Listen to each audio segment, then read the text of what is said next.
ഹരേ രാമ രാമ രാമ ഹരേ ഹരേ ഹരേ കൃഷ്ണ കൃഷ്ണ കൃഷ്ണ ഹരേ ഹരേ ഹരേ രാമ രാമ രാമ ഹരേ ഹരേ ഹരേ കൃഷ്ണ കൃഷ്ണ കൃഷ്ണ ഹരേ ഹരേ ജാനകി ജീവനസ്മരണം ജയ ജയ രാമ രാമ. രാമായണത്തിലൂടെ നമ്മൾ വീണ്ടും യാത്ര ചെയ്യുന്നു. ഇവിടെ നമ്മൾ കഥയിലെത്തി നിൽക്കുന്നത് ശൂർപ്പണഖയുടെ പ്രേമാഭ്യർത്ഥനയാണ്. രാമൻ തന്നെ വിവാഹം കഴിക്കണം. പക്ഷേ രാമന് മനസ്സിലായി ഈ ശൂർപ്പണഖയുടെ രൂപത്തിൽ വന്നിരിക്കുന്നത് നമ്മുടെ ഭാരത മണ്ണിനെ കയ്യേറി അവിടെ രാക്ഷസ സംസ്കാരത്തെ പോഷിപ്പിക്കുന്ന, വളർത്തുന്ന, അതിന് വളമിട്ട് കൊടുക്കുന്ന രാവണ വംശക്കാരാണ്. ഇപ്പൊ ശൂർപ്പണഖയെ രാമൻ കാണുന്നത് രാവണ ഈ രാക്ഷസ സംസ്കാരത്തിൻ്റെ ഒരു മൂലവേരായിട്ടാണ്. അപ്പം ഇവിടെ ഒരു സ്ത്രീയുടെ പ്രേമാഭ്യർത്ഥനയല്ല രാമൻ കേൾക്കുന്നത്. ഈ ശൂർപ്പണഖ വന്നത് തനിക്ക് രാക്ഷസ വംശത്തെ ഉന്മൂലനം ചെയ്യാനുള്ള ഒരു വഴിയായി, മാർഗമായി ശൂർപ്പണഖയെ കാണുകയാണ്. അപ്പം എന്തിനാണ് ശൂർപ്പണഖയെ? താടകയെ രാമൻ വധിച്ചു. എന്തുകൊണ്ട് ശൂർപ്പണഖയെ വധിച്ചില്ല? ഒരു രാക്ഷസിയാണ് എന്നറിയുമ്പോൾ എന്തിന് ശൂർപ്പണഖയെ വധിക്കാതിരുന്നു? കുറെ ചോദ്യങ്ങൾ നമുക്കിങ്ങനെ ചോദിക്കാം. ശൂർപ്പണഖയെ വധിച്ചിരുന്നെങ്കിൽ രാവണന്റെ അടുത്ത് ഈ വിവരം അറിയില്ലായിരുന്നു. രാവണൻ സീതയെ അപഹരിക്കുന്ന പ്രശ്നം ഉണ്ടാവില്ല. കാരണം ശൂർപ്പണഖ ചെന്ന് പറയുമ്പോഴാണല്ലോ രാവണൻ അപഹരിക്കാൻ വരുന്നത്. ഈ ചോദ്യത്തിന് എന്തുത്തരാ നൽകുക? ചോദ്യം മനസ്സിലായില്ല. ശൂർപ്പണഖയെ രാമൻ താടകയെ പോലെ വധിച്ചിരുന്നെങ്കിൽ രാവണന്റെ അടുത്ത് എന്ന് ഈ പ്രശ്നങ്ങളൊന്നും ശൂർപ്പണഖ പറയുമായിരുന്നില്ല. രാവണൻ ഇങ്ങോട്ടിട്ട് വരുമായിരുന്നില്ല. അല്ലേ? ശരിയല്ലേ? അപ്പൊ എന്തുകൊണ്ട് രാമൻ വധിച്ചില്ല? അവിടെയാണ് നമ്മൾ രാമായണത്തെ കാണുന്ന കാഴ്ചപ്പാടിലുള്ള വ്യത്യാസം. നമ്മൾ കഥയാണ് നോക്കുന്നത്, രാമൻ കഥയല്ല നോക്കുന്നത്. രാമൻ നോക്കുന്നത് ഈ ശൂർപ്പണഖ, രാമൻ ഇതൊക്കെ പഠിച്ചിട്ടാണ് ചെയ്യുന്നത്. രാമൻ പെട്ടെന്ന് ശൂർപ്പണഖയെ കാണുകയല്ല. രാമൻ അവിടുത്തെ എല്ലാ ചരിത്രവും സംസ്കാരവും വേണ്ട പോലെ മനസ്സിലാക്കിയിട്ടുണ്ട് ഈ മഹർഷിവര്യന്മാരിൽ നിന്ന്. ആരാണ് അവിടുത്തെ ഇതെല്ലാം നയിക്കുന്നത്, നേതൃത്വം കൊടുക്കുന്നത്? ഇപ്പൊ ശൂർപ്പണഖയുടെ നേതൃത്വത്തിലാണ് രാക്ഷസന്മാരവിടെ വളരുന്നെങ്കിൽ ഇവളെ ഒന്ന് പ്രകോപിപ്പിച്ച് വിട്ടുകഴിഞ്ഞാൽ രാക്ഷസന്മാർ മുഴുവൻ ഇളകി വരുമ്പോൾ എനിക്ക് അവരെ ഉന്മൂലനം ചെയ്ത് ഈ ഭാരത മണ്ണിൽ നിന്നും അവരെ ഇവിടുന്ന് തുടച്ചു നീക്കാൻ പറ്റും എന്ന ബോധം ആർക്കുണ്ടായിരുന്നു? രാമന്റെ ലക്ഷ്യം എന്താണ്? ശൂർപ്പണഖയുടെ മൂക്കും മുലയും ചുത്തല്ല, അവരെ ഉന്മൂലനം ചെയ്യലാണ്. മനസ്സിലായില്ലേ? രാക്ഷസ വംശത്തെ ഉന്മൂലനം ചെയ്യലാണ്. അത് രാമന്റെ പ്ലാൻ പ്രകാരം ശരിയായി. ഇവളുടെ മൂക്കൊക്കെ മുറിഞ്ഞ്, ഇവള് ചെവിയും കാതും മൂക്കും മുറിഞ്ഞു എന്നാണ്. അവൾ അലറി ചെല്ലുന്നു. എന്നിട്ട് രാക്ഷസന്മാരോട് പറയണോ, നാണമില്ലേ നീക്കെല്ലാം? എൻ്റെ സംരക്ഷകരാണെന്ന് പറഞ്ഞിട്ട് കണ്ടില്ലേ എന്നെ വിരൂപയാക്കി? ഒരുത്തൻ വന്നിട്ടുണ്ട് അയോധ്യയിൽ നിന്ന്, ഭാര്യയും കൊണ്ട് സഹോദരനെയും കൊണ്ട്. ആ സഹോദരൻ എൻ്റെ മൂക്കിങ്ങനെ എന്നെ വികൃതമാക്കി. ചോദിക്കാനും പറയാനും ഇവിടെ ആളില്ലേ എന്ന്. അപ്പോഴേക്കും ഇത് കേട്ടപ്പോഴേക്കും പ്രകോപിതരായി 14 രാക്ഷസന്മാർ പുറപ്പെടും. അവർ പുറപ്പെടുമ്പോഴേക്കും രാമൻ സീതയോട്, ലക്ഷ്മണനോട് പറഞ്ഞു, ഒരു ഗുഹ കാണിച്ചു കൊടുത്തിട്ട് പഞ്ചവടിയിൽ, ആ ഗുഹയ്ക്കകത്തേക്ക് കയറിക്കോളൂ, നീ സീതയെ സംരക്ഷിച്ചോളൂ, രാക്ഷസന്മാരെയൊക്കെ ഞാൻ നോക്കിക്കൊള്ളാം എന്ന് പറഞ്ഞ് ആ 14 പേരെയും രാമൻ അവിടെ നിന്ന് അയച്ചു. എങ്ങോട്ടാണ് അയച്ചത്? കാലന്നൂർക്ക്. അതെവിടെയാണത്? കുഴൽമന്നത്തിനടുത്താണോ? എവിടെ എനിക്കറിയില്ല. അതേതൂരാണ്? അത് കുത്തന്നൂരാണത്. അത് കാലന്നൂരല്ലത്. അപ്പോൾ ഇവരെയൊക്കെ കൂടെ ഇങ്ങോട്ട് അയച്ചു, കാലന്നൂർക്ക് അയച്ചു. അപ്പൊ ഈ 14 പേരും മരിച്ചപ്പോഴേക്കും പിന്നീട് ഇവര് മരിച്ചു എന്ന് കേട്ടപ്പോഴേക്കും പിന്നെ 14,000 വരുന്നത്. അപ്പൊ നോക്കൂ, ഭാരതത്തിലേക്ക് കുടിയേറിയ എത്രണ്ണം ഉണ്ടെന്ന്. എനിക്ക് ഈ കഥ പറയുമ്പം ഓർമ്മ വരുന്നത്, ഈ ബംഗാൾ ഇലക്ഷന് മുമ്പ് അവിടെ SIR ഡിക്ലെയർ ചെയ്തു. അതായത് ഇലക്ഷൻ ആരാണ് ശരിക്കുള്ള വോട്ടർമാരെന്ന് അറിയാൻ വേണ്ടിയിട്ട് SIR നിങ്ങൾ കേട്ട് കാണാം അല്ലേ? അപ്പം അതിൽ നിങ്ങളൊക്കെ വോട്ടർ ID ഉള്ളവരല്ലേ? ആണോ? അപ്പം SIR പ്രകാരം നിങ്ങളുടെ ഇവിടുത്തെ സിറ്റിസൺ ആണ് എന്ന് തെളിയിക്കുമ്പോഴാണ് നിങ്ങൾക്ക് വോട്ടർ അധികാരം കിട്ടുന്നത്. അവിടെ കുറേ പേർക്ക് വോട്ടർ ID ഒന്നും കിട്ടിയില്ല. പിന്നീട് അവിടെ BJP അധികാരത്തിൽ വന്നപ്പം ഒരു 3-4 ലക്ഷം മുസ്ലിങ്ങളാണ് അവിടുന്ന് പലായനം ചെയ്തു പോയത്.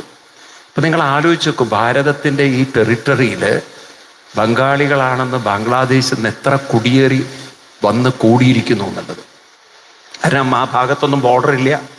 ബംഗാൾ ഭാഗത്ത് അവിടെ മുഴുവൻ പുഴയുടെ അതിർത്തിയാണ്, പുഴയാണ് അതിർത്തി. അപ്പം അവിടുന്ന് ഇങ്ങോട്ട് നീന്തി കടന്നാൽ ഈ രാജ്യത്തിലേക്ക് എത്തും. മനസ്സിലായില്ലേ? പണ്ട് കാലം മുതൽക്ക് തന്നെ ഇവിടെ വന്ന് കുടിയേറി പാർത്ത ഈ കേരളത്തിലുണ്ട്, ഈ പെരുമ്പാവൂർ ഭാഗങ്ങളിലൊക്കെ ഉണ്ട്. ഇവിടെ വന്നിട്ട് അരാജകത്വം ഉണ്ടാകും. എനിക്ക് ഏറ്റവും വലിയ സങ്കടം തോന്നിയത് ഇവർക്കൊക്കെ റേഷൻ കിട്ടുമായിരുന്നു എന്നതാണ്. ഇപ്പം ഇന്ത്യയിലുള്ളവർക്ക് റേഷൻ കിട്ടാതെ പുറത്തു നിന്ന് വന്നവർക്ക് റേഷൻ കൊടുക്കാൻ ഇവിടുത്തെ ഈ ഗവൺമെൻറ്റുകളൊക്കെ കൂട്ടുനിന്നു പറഞ്ഞാൽ ഈ രാജ്യത്തിൻ്റെ അവസ്ഥ ആലോചിച്ച് നിൽക്കണം. മനസ്സിലായില്ലേ? നമ്മുടെ രാജ്യം അത്രമാത്രം ഒരു അരാജകത്തിൻ്റെ കയ്യിലേക്ക് ഇവർ കൊടുത്തിരുന്നു. ഇപ്പോഴാണ് ഇതൊക്കെ ഒരു സിസ്റ്റത്തിലേക്ക് ഇങ്ങനെ വരുന്നത്. എനിക്ക് ആ കാര്യത്തിൽ സുപ്രീം കോടതിയോട് വളരെ ബഹുമാനമുണ്ട്.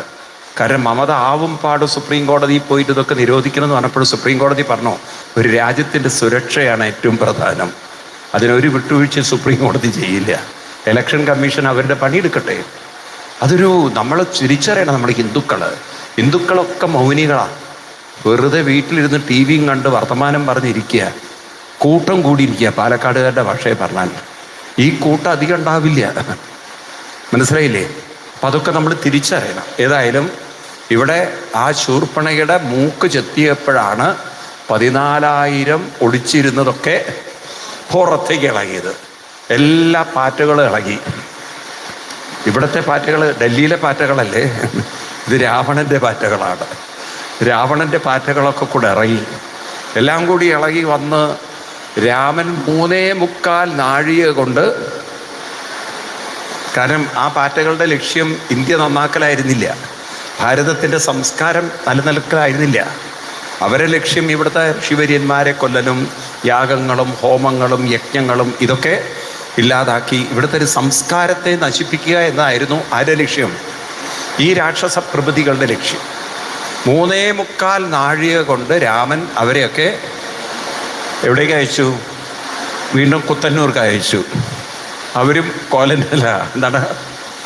അവരും കാലന്നൂർക്ക് പോയി, അവരെയും പറഞ്ഞയച്ചു. അത് കഴിഞ്ഞിട്ട് ഇനിയിപ്പം ശൂർപ്പണഖയ്ക്കും പേടിയായി. ശൂർപ്പണഖ വിചാരിച്ചിട്ടില്ല ഇത്ര കേമന്മാരാണ് വരുന്നത്. പിന്നെയാണ് ഇവളുടെ സഹോദരന്മാരായ ഖരനും ദൂഷനും അവരുടെ മന്ത്രിയായ ത്രിശിരസും യുദ്ധത്തിനായി പോകുന്നത്. അവർ തമ്മിൽ ഘോര യുദ്ധം നടന്നു എന്നാണ്. ഈ ഖരനെയൊക്കെ വധിക്കാൻ സമയമെടുത്തു രാമന്. അത്ര മായാ യുദ്ധ തന്ത്രങ്ങളൊക്കെ അറിയുന്നവനായിരുന്നു. രാമായണത്തിൽ തന്നെ വായിച്ചാൽ നമുക്ക് കാണാൻ സാധിക്കും എന്തായിരുന്നു അവർ തമ്മിലുള്ള ആ യുദ്ധത്തിൻ്റെ സ്വഭാവം എന്നുള്ളത്. അത് മസ്തകം പിളർന്ന് ഉർവിയിൽ വീണു സമവർത്തിപത്തനം പ്രവേശിച്ചതു ദൂഷണൻ വീണ നേരം വീരനം ത്രിശരസും രോഷേണ 3 ശരം കൊണ്ട് രാമനെയ്താൻ 3 ഖണ്ഡം ഖണ്ഡിച്ചു രാമൻ 3 ബാണങ്ങതാൻ 3 മെയ്തുടൻ മുറിച്ചീരിനാൻ ത്രിശരസും. ഇങ്ങനെ ഈ തരത്തിൽ എത്രയോ നേരം ഘോരമായ യുദ്ധം ചെയ്തിട്ടാണ് ത്രിശിരസിനെ കൊല്ലുന്നത്. അത് കഴിഞ്ഞിട്ട് ഏറിയ കോപേന പിന്നെ മറ്റൊരു തേരിലേറി വന്ന അസ്ത്രപ്രയോഗം തുടങ്ങിനാൻ കരൻ ഘോരമ അഗ്നിയമസ്ത്രമെയ്തൊരഘുവരൻ വാരുണാസ്ത്രേണ തടുത്തീടിനഞ്ചിത ശ്രമം. പിന്നെ അസ്ത്രങ്ങളുടെ ഒരു പ്രയോഗമാണ്. കുറേ അസ്ത്രങ്ങളൊക്കെ ഉപയോഗിച്ചു എന്നൊക്കെ ഇവിടെ കാണാം നമുക്ക്. ഇന്ദ്രദൈവതം. അങ്ങനെ കുറേ കഴിഞ്ഞ് ശ്രീരാമസ്വാമി ഖരനെയും വധിച്ചു. അതായത് ഇന്ത്യയിൽ കുടിയേറി പാർത്ത അല്ലെങ്കിൽ കയ്യേറി പാർത്ത രാക്ഷസന്മാരെ രാമൻ ക്ലീനാക്കി. ഇപ്പം ബംഗാളിൽ ബാംഗ്ലാദേശികളെ ക്ലീനാക്കുന്ന പോലെ. അത് പിന്നെ ഇവരെ കൊന്നിട്ടില്ലൊക്കെ തിരിച്ചു പറഞ്ഞയച്ചിട്ടാണ് മാത്രം. ഒരു രാജ്യത്തിലേക്ക് കയറി വരുന്ന അന്യരാജ്യത്തിലെ അനധികൃത ആളുകളെ തിരിച്ച് ആ ആളുകളെ പറഞ്ഞയക്കുന്ന അന്നത്തെ കാലത്ത് രാമൻ അവരെ ശരിയാക്കി കളഞ്ഞു. രാമൻ തിരിച്ച് ബാംഗ്ലാദേശിൽ പറഞ്ഞയച്ചില്ല. രാമൻ അവരെ കുത്തന്നൂർക്ക്, അല്ല നാക്ക് പഴയ്ക്കണോ എന്താണ്, കാലന്നൂർക്ക് അവരെ പറഞ്ഞയച്ചു. അങ്ങനെ രാമൻ ഭാരതത്തിലെ ഈ തരത്തിലുള്ള രാക്ഷസ ശക്തികളുടെ തീവ്രത കുറച്ചു. അത് കഴിഞ്ഞ് ഈ കാര്യങ്ങളൊക്കെ കാണുകയാണ് ആര്? ശൂർപ്പണഖ. ഇനി ആരും തൻ്റെ കൂടെ ഇല്ല, താൻ ഒറ്റപ്പെട്ടു. അങ്ങനെയുള്ള ശൂർപ്പണഖ പിന്നെ നേരെ രാവണന്റെ അടുത്തേക്ക് പോവുകയാണ്. അങ്ങനെ രാവണനെ കാണാൻ വേണ്ടി സഹോദരി പോകുന്നു. ഈ ഒരു ഭാഗം നമുക്കേറെ ചിന്തിക്കേണ്ടതുണ്ട്. ഈ രാവണന്റെ അടുത്ത് ശൂർപ്പണഖ പോകുന്ന ആ ഭാഗവും ശൂർപ്പണഖയും രാവണനും തമ്മിൽ നടത്തുന്ന ഒരു സംവാദമുണ്ട്. ഞാനിതൊക്കെ കാണുന്നത് പൊതുവേ നമ്മൾ ഇത്തരം കഥകളൊക്കെ കേൾക്കുകയും പാടുകയും പറയുകയും ചെയ്യുമ്പോണ്ടല്ലോ, ഇതിലൊക്കെ ഒരു തരം ഒരു ലൗകിക ചിത്രങ്ങൾ മാത്രമേ നമ്മൾ കാണുന്നുള്ളൂ. അതായത് ഞാൻ എക്സാമ്പിൾ പറയുകയാണ്. സാധാരണ രീതിയിൽ നമ്മൾ ഈ കഥ പറയുമ്പോൾ എന്താ പറയുക? ശൂർപ്പണഖ എന്ന് രാവണന്റെ അടുത്ത് എന്ന് പ്രലോഭിപ്പിക്കും സീതയെക്കുറിച്ച്. അങ്ങനെയല്ലേ നമ്മൾ കേട്ടത്? കാരണം എന്താണ്, ശൂർപ്പണഖയുടെ ലക്ഷ്യം ആരെ കിട്ടണം? രാമനെ കിട്ടണം. എന്നാൽ ഇങ്ങനെയൊന്നും അല്ല കഥ. വാസ്തവത്തില് ഈ തരത്തിലുള്ള ഒരു ലൗകികമായിരുന്നില്ല. ഇവിടെ ശൂർപ്പണഖ വളരെ ഉത്തരവാദിത്വമുള്ള ഒരു സ്ത്രീയാണ്. നിങ്ങൾ ആലോചിച്ച് നോക്കൂ. അവൾ വെറും ഒരു കാമിനിയായിട്ടുള്ളൊരു പെണ്ണല്ല. ഒരു ജനസ്ഥാനം എന്ന് പറയുന്ന സ്ഥലത്തെ 14,000 രാക്ഷസന്മാരെയും വെച്ചുകൊണ്ട് അവിടെ തൻ്റെതായൊരു ഭരണം നടത്താൻ കഴിവുള്ള സ്ത്രീയായിരുന്നു ആര്? ശൂർപ്പണഖ. അപ്പൊ അവൾ ഇങ്ങനെ പ്രേമത്തില് കൊഞ്ചിക്കൊഴയും നിങ്ങൾക്ക് തോന്നുന്നുണ്ടോ? അപ്പൊ അവൾ അങ്ങനെയുള്ളൊരു സ്ത്രീയല്ല. അവൾക്ക് രാമനെ കിട്ടുക എന്നുള്ളതല്ല. ഇപ്പൊ അവൾ നോക്കുമ്പോൾ മനസ്സിലായത് രാക്ഷസ വംശത്തിന് വെല്ലുവിളിയായി ഒരാള് ഭൂമിയിൽ വന്നിട്ടുണ്ട്. ഇത് രാക്ഷസ വംശത്തെ തന്നെ ഇല്ലാതാക്കും. ഈ വന്നിരിക്കുന്ന രാമനെ നേരിടാൻ രാക്ഷസ വംശത്തിൽ ഇപ്പൊ എൻ്റെ കൂടെയുള്ള 14,000 പേർക്കോ കരനോ ദൂഷണോ ഒന്നും സാധിച്ചില്ലെങ്കിൽ അസാമാന്യ ശക്തി ഈ വന്നവർക്ക് ഉണ്ട്. ഇത് മനസ്സിലായി. ഇവിടെയാണ് അവള് അവതരിപ്പിക്കുന്നത്. ഞാനിത് എടുത്തിരിക്കുന്നത് വാത്മീകി രാമായണത്തിൽ നിന്നാണ്. കുറച്ച് ഭാഗം നമുക്കത് മനസ്സിലാക്കാൻ വേണ്ടി. കാരണം അതിൽ നമുക്ക് കുറെ സന്ദേശങ്ങൾ വായിച്ചെടുക്കാൻ പറ്റും. അപ്പൊ ഈ ശൂർപ്പണഖ ചെന്ന് രാവണന്റെ അടുത്ത് എന്ന് ആദ്യം തന്നെ രാവണനോട് പറയണത്, നിനക്ക് ലജ്ജയില്ലേ രാവണ എന്നാണ്. രാവണനെ ചീത്ത വിളിക്കുകയാണ്. അപ്പൊ രാവണനെ ചീത്ത വിളിക്കുമ്പോൾ നിങ്ങൾ വിചാരിക്കരുത് ഒരു സ്ത്രീ കേവലം അല്ലെങ്കിൽ സഹോദരി സ്ഥാനത്ത് നിന്നാണ് വിളിക്കുന്നത് എന്ന്. അപ്പൊ രാവണനോട് ചീത്ത വിളിക്കാൻ മാത്രമുള്ള അധികാര സ്ഥാനം ആർക്കുണ്ടായിരുന്നു?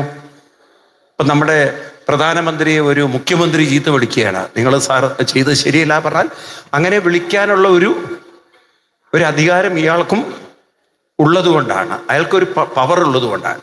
ഇവിടെ ശൂർപ്പണഖ കേവലം സഹോദരിയല്ല. ശൂർപ്പണഖ ജനസ്ഥാനം എന്ന് പറയുന്ന ഒരു ദേശത്തിന്റെ പൂർണ്ണ അധീനത അവളുടെ കയ്യിലായിരുന്നു, നിയന്ത്രണത്തിലായിരുന്നു. അവള് ഒരു രാജ്ഞിയെ പോലെ അവിടെ ഭരണം നടത്തുന്നവളായിരുന്നു. ആര്? ശൂർപ്പണഖ. അങ്ങനെയുള്ള ശൂർപ്പണഖയാണ് രാമനോട് പറയുന്നത്, നീ നിർലജ്ജ, നിനക്ക് ലജ്ജയില്ലേ രാവണ.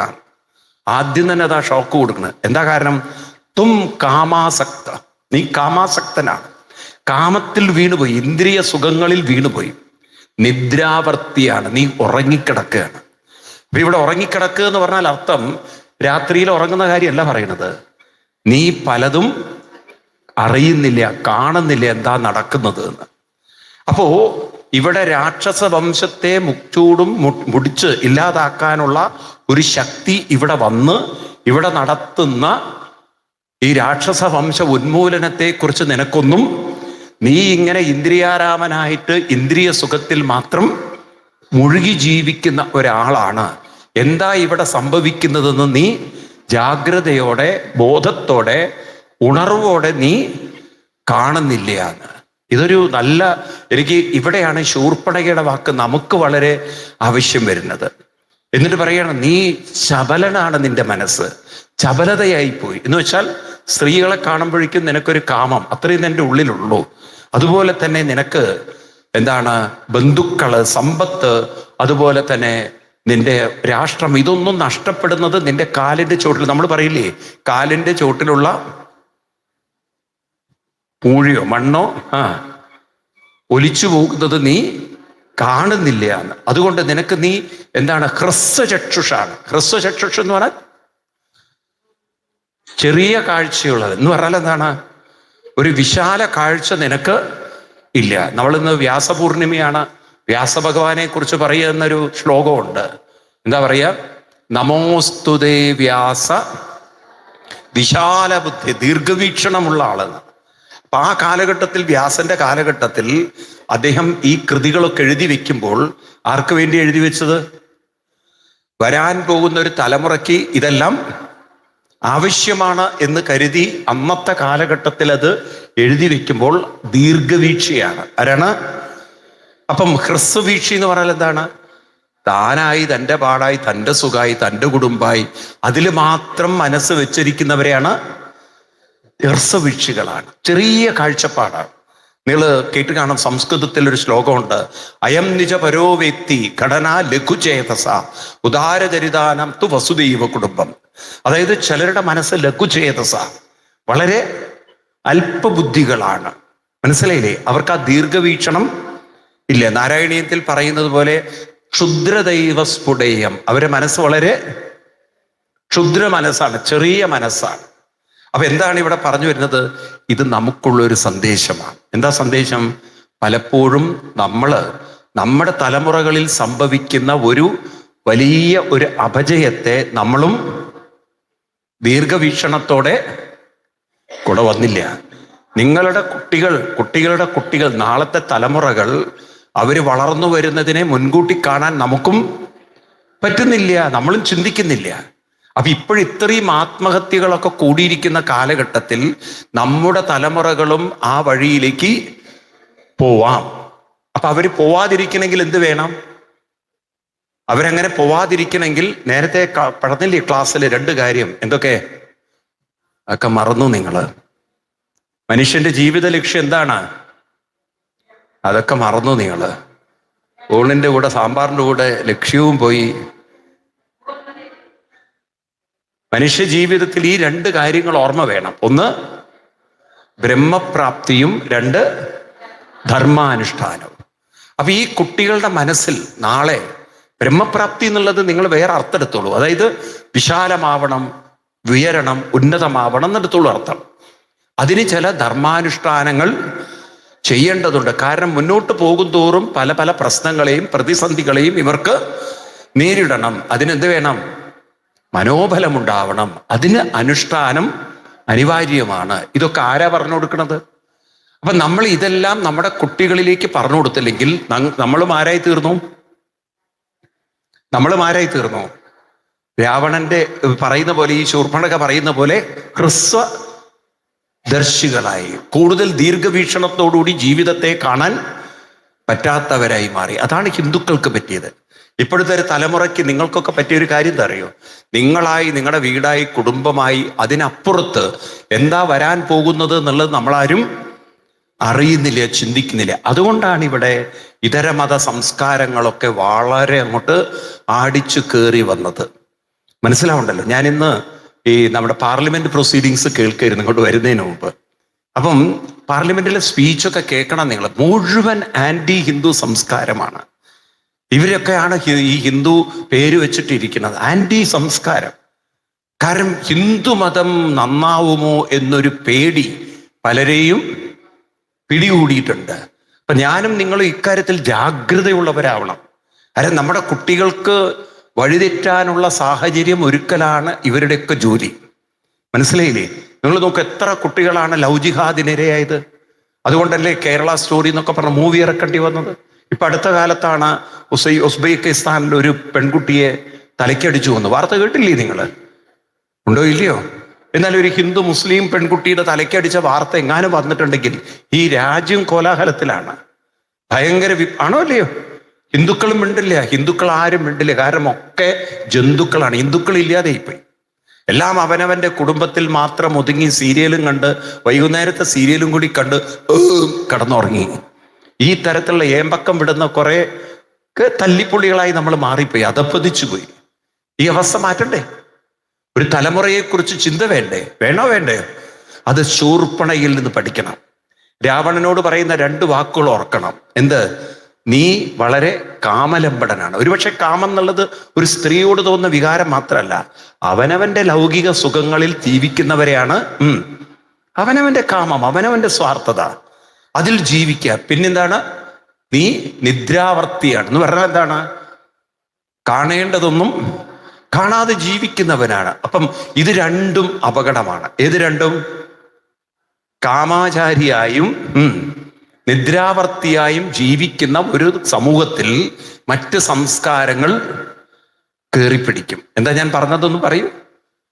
കാമചാരി എന്ന് പറഞ്ഞാൽ ഒരു പെണ്ണും ആണും തമ്മിലൊരു സെക്ഷൽ ബന്ധം എന്നല്ല ഇവിടെ അർത്ഥെടുക്കേണ്ടത്. അതായത് കേവലം ഇന്ദ്രിയ സുഖങ്ങൾക്ക് മാത്രം പ്രാധാന്യം കൊടുത്ത് ആ ലോകത്തിൽ ജീവിക്കുകയും നിദ്രാവർത്തികളായി, എന്ന് വെച്ചാൽ കാണേണ്ടതൊന്നും കാണാതെ, അതുപോലെ പ്രതികരിക്കേണ്ടിടത്തൊന്നും പ്രതികരിക്കാതെ, പ്രവർത്തിക്കാതെ ജീവിക്കുന്ന ഒരു സമൂഹത്തിൽ ക്രമേണ മറ്റ് സംസ്കാരങ്ങളുടെ വേര് ഉറയ്ക്കും. കാരണം അവർക്ക് നല്ലൊരു അവസരമാണത്. അപ്പൊ നമ്മൾ ഇത് രണ്ടും ആവരുത്. ഏത് രണ്ടും? കേവലം കാമാചാരികളാവരുത്, യോഗാചാരികളാവണം. ആരാവണം? എന്താ യോഗാചാരി എന്ന് പറഞ്ഞാൽ നിങ്ങൾ ശീർഷാസനത്തിൽ നിൽക്കണം എന്നല്ല പറഞ്ഞത്. യോഗ എന്ന് പറഞ്ഞാൽ കുറെ ആസനങ്ങൾ ചെയ്യുന്നതല്ല. യോഗ എന്ന് പറഞ്ഞാൽ അവനവന്റെ ധർമ്മത്തെ അനുഷ്ഠിക്കുന്നവരാവണം എന്ന് മാത്രമല്ല, ഇതിനെ തലമുറകളിലേക്ക് പകർന്നു കൊടുക്കാനുള്ള അല്പമൊരു നട്ടെല്ല് നമ്മൾ കാണിച്ചാൽ നമ്മുടെ സംസ്കാരത്തിനിടയ്ക്ക്, അതായത് ഇപ്പം ഇവിടെ നെല്ല് വളർത്തുന്ന സ്ഥലമാണ്, പാടമാണ് ഇവിടെ കാണുന്നത്. നെല്ലാണ് കുഴിച്ചിടുന്നെങ്കിലും അതിനിടയ്ക്ക് എന്ത് കയറി വരും? കളകൾ കയറി വരും, പുല്ല് കയറി വരും. അപ്പൊ ഇടയ്ക്ക് എന്ത് ചെയ്യണം? നെല്ലിനെ പിഴുതെറിയണം. അങ്ങനെയാണോ ഇവിടെ ചെയ്യാറ്? അങ്ങനെയാണോ ചെയ്യാറ്? അല്ല. എന്ത് ചെയ്യണം? കളകളൊക്കെ പറിച്ച് കളയണം, അല്ലേ? എന്നിട്ടാണ് വളം ചെയ്യുന്നത്. അതോ വളം ഇട്ടതിന് ശേഷമാണോ കള പറിക്കുക? ഇവിടെ എങ്ങനെയാണോ എനിക്കറിയില്ല. എങ്ങനെയാണ്? കളയൊക്കെ പറിച്ചതിന് ശേഷം നല്ലോണം വളമിട്ട് കൊടുക്കും. അപ്പൊ അത് നെല്ല് വലിച്ചെടുക്കും. ഇതുപോലെ നമ്മളും നമ്മുടെ സംസ്കാരത്തിന്റെ വളമിടുകയും വേണം. ഇതിനിടയ്ക്ക് കയറി പിടിക്കുന്ന കളകളെ മാറ്റാൻ നിരന്തരം പ്രവർത്തിക്കുകയും വേണം. വേണോ? ഇപ്പൊ 2 അപകടങ്ങള് രാവണനോട് പറയാണ്, ഇത് രണ്ടും നിനക്ക് അപകടമാണ്. ഏതാ 2 വാക്കുകള്? കാമാചാരി പറയൂ, ആൻഡ് രണ്ടാമത്തത് നിദ്രാവർത്തി. എന്താണ്? ഇത് രണ്ടും അപകടമാണ്. ഏത് രണ്ടും? കാമചാരികളും നിദ്രാവർത്തി. നമ്മളിലുണ്ടോ ഈ 2 എണ്ണം? എന്തോന്നും മിണ്ടാത്തത് നിങ്ങൾ? ഇതുണ്ടോ നമ്മളില്? നമ്മളും ഈ ലോകത്തിലാണ് ജീവിക്കുന്നതെങ്കിൽ നമ്മുടെ തലമുറകൾ വഴിതെറ്റിയില്ലെങ്കിൽ അത്ഭുതമല്ല. കാരണം നമ്മൾ കാണേണ്ടതൊന്നും കാണുന്നുമില്ല. നമ്മൾ നമ്മുടെ സ്വാർത്ഥ സുഖത്തിന് വേണ്ടി നമ്മളായി, നമ്മുടെ പാടായി. പണ്ടാരോ പറഞ്ഞാലും ഞാനും എൻ്റെ കെട്ടിയോളോ ഓളോ കുട്ടിയോളോ ആയിട്ട് അങ്ങനെ ജീവിക്കുകയാണ്. അതിനപ്പുറത്തൊരു കുട്ടിയോളില്ല. ഈ തരത്തിലുള്ള ഒരു കുഴിയിൽ ജീവിക്കുന്ന കൂപമണ്ടൂകങ്ങളെ പോലെ ജീവിച്ചാൽ ഒരു സമൂഹം വേറെ ഒരു സംസ്കാരത്തിന് അടിമപ്പെടും എന്നതിന് വേറെ തെളിവ് വേണ്ട. മനസ്സിലായില്ലേ? ഇങ്ങനെയാണ് ഓരോ നാട്ടിലും സംസ്കാരത്തെ കയറി പിടിക്കുന്നത്. നമുക്ക് വിഷമം തോന്നും. നമ്മുടെ ഭാരതത്തിലുണ്ടല്ലോ, നിങ്ങൾ നോർത്ത് ഈസ്റ്റിലൊക്കെ പോയി കഴിഞ്ഞാൽ, ഇപ്പോൾ നോക്കും മണിപ്പൂരൊക്കെ നിങ്ങൾ കേട്ടില്ലേ? മണിപ്പൂർ പ്രോബ്ലം കേട്ടില്ലേ? കേട്ടിട്ടുണ്ടോ? അതെന്താ അവിടുത്തെ പ്രോബ്ലം? അവിടെ മുഴുവൻ ട്രൈബൽസ് ആണ്. നോർത്ത് ഈസ്റ്റ് എന്ന് പറഞ്ഞാൽ ആസാം, അതുപോലെ തന്നെ അരുണാചൽ പ്രദേശ്, മേഘാലയ, അങ്ങനെയൊക്കെ ഉള്ള സ്ഥലങ്ങളിലൊക്കെ ട്രൈബൽ സമൂഹമാണ്. ആരാണ്? ഈ ട്രൈബൽ സമൂഹത്തിൻ്റെ ഇടയ്ക്കാണ് ക്രിസ്ത്യൻ മിഷണറിമാര് അവരെ മതം മാറ്റി. ഇപ്പൊ അവിടെ ട്രൈബൽ സമൂഹം ഉണ്ടെങ്കിലും കൂടുതലും ആരാണ്? നല്ല ഇംഗ്ലീഷ് പറയും അവര്. നിങ്ങൾ അരുണാചൽ പ്രദേശിലും മേഘാലയയിലൊക്കെ ഒന്ന് പോയി നോക്കൂ. സുന്ദരമായിട്ട് ഇവർ ഇംഗ്ലീഷൊക്കെ പഠിപ്പിച്ച് നല്ല വിദ്യാഭ്യാസ സ്ഥാപനങ്ങളൊക്കെ അവിടെ നടത്തി. പക്ഷേ ഇവരുടെ ഉള്ളിൻ്റെ ഉള്ളിൽ ഇവർക്ക് ആ ട്രൈബൽ കൾച്ചറിൽ നിന്ന് മാറാൻ പറ്റണില്ല. കാരണം അതിലൊരുപാട് ഫെസ്റ്റിവൽ, എത്ര നേരം ഹല്ലേലൂയ പറയും അവർക്കാണെങ്കിൽ പല ഫെസ്റ്റിവൽ ഉണ്ട്, അതൊക്കെ അവർക്ക് ആഘോഷിക്കണം. ഈ കേരളത്തിലെ ക്രിസ്ത്യൻസിനെ പോലെയാണ്. കേരളത്തിലെ ക്രിസ്ത്യൻസിന് എന്ന് പറഞ്ഞാൽ ഒരു വശത്ത് ക്രിസ്ത്യൻസ് ആണെങ്കിലും അവർക്ക് താലപ്പൊലി വേണം, മേളം വേണം, വെടുന്നള്ളത്ത് വേണം, ഒക്കെ വേണം. നമ്മുടെ കൊടിമരം വേണം, നമ്മുടെ ദീപസ്തംഭം വേണം. വേണോ? കാരണം അവരുടെ ഉള്ളിൻ്റെ ഉള്ളിൽ അവർ ഹിന്ദുക്കളാണ്. അവർക്ക് ഹിന്ദു മതത്തിൽ നിന്ന് വിട്ടിട്ടൊരു ക്രിസ്ത്യൻ ആവാൻ അവർക്ക് കഴിയില്ല. അതുപോലെയാണ് അവിടെ ഉള്ളവർക്ക്. അപ്പൊ ഇപ്പോഴും അവർ പുറത്ത് ക്രിസ്ത്യനും അകത്ത് അവര് ട്രൈബലാണ്. അപ്പൊ അവര് ഈ ട്രൈബൽസിനെ ഈ ക്രിസ്ത്യൻ മതത്തിന്റെ പേരിൽ തമ്മിൽ തല്ലിക്കും. അതില് കുർക്കി എന്ന് പറയുന്ന വിഭാഗം കൂടുതൽ ക്രിസ്ത്യൻ കമ്മ്യൂണിറ്റിയാണ്. മെയ്ത്തി എന്ന് പറയുന്നത് ഇപ്പോഴും ട്രൈബൽസ് ആണ്. അപ്പൊ അവര് തമ്മിൽ എന്നും ഈ ടഗ് ഓഫ് വാർ ആണ്, പ്രശ്നങ്ങളാണ്. ശരിക്കും പറഞ്ഞാൽ അവിടുത്തെ പ്രശ്നങ്ങളുടെ മുഴുവൻ കാരണം ഉണ്ടാക്കിയത് ഈ ക്രിസ്ത്യൻ മിഷണറിമാരെ. പക്ഷെ അതാരും മിണ്ടില്ല. ഇവരെ പോയി കൺവേർട്ട്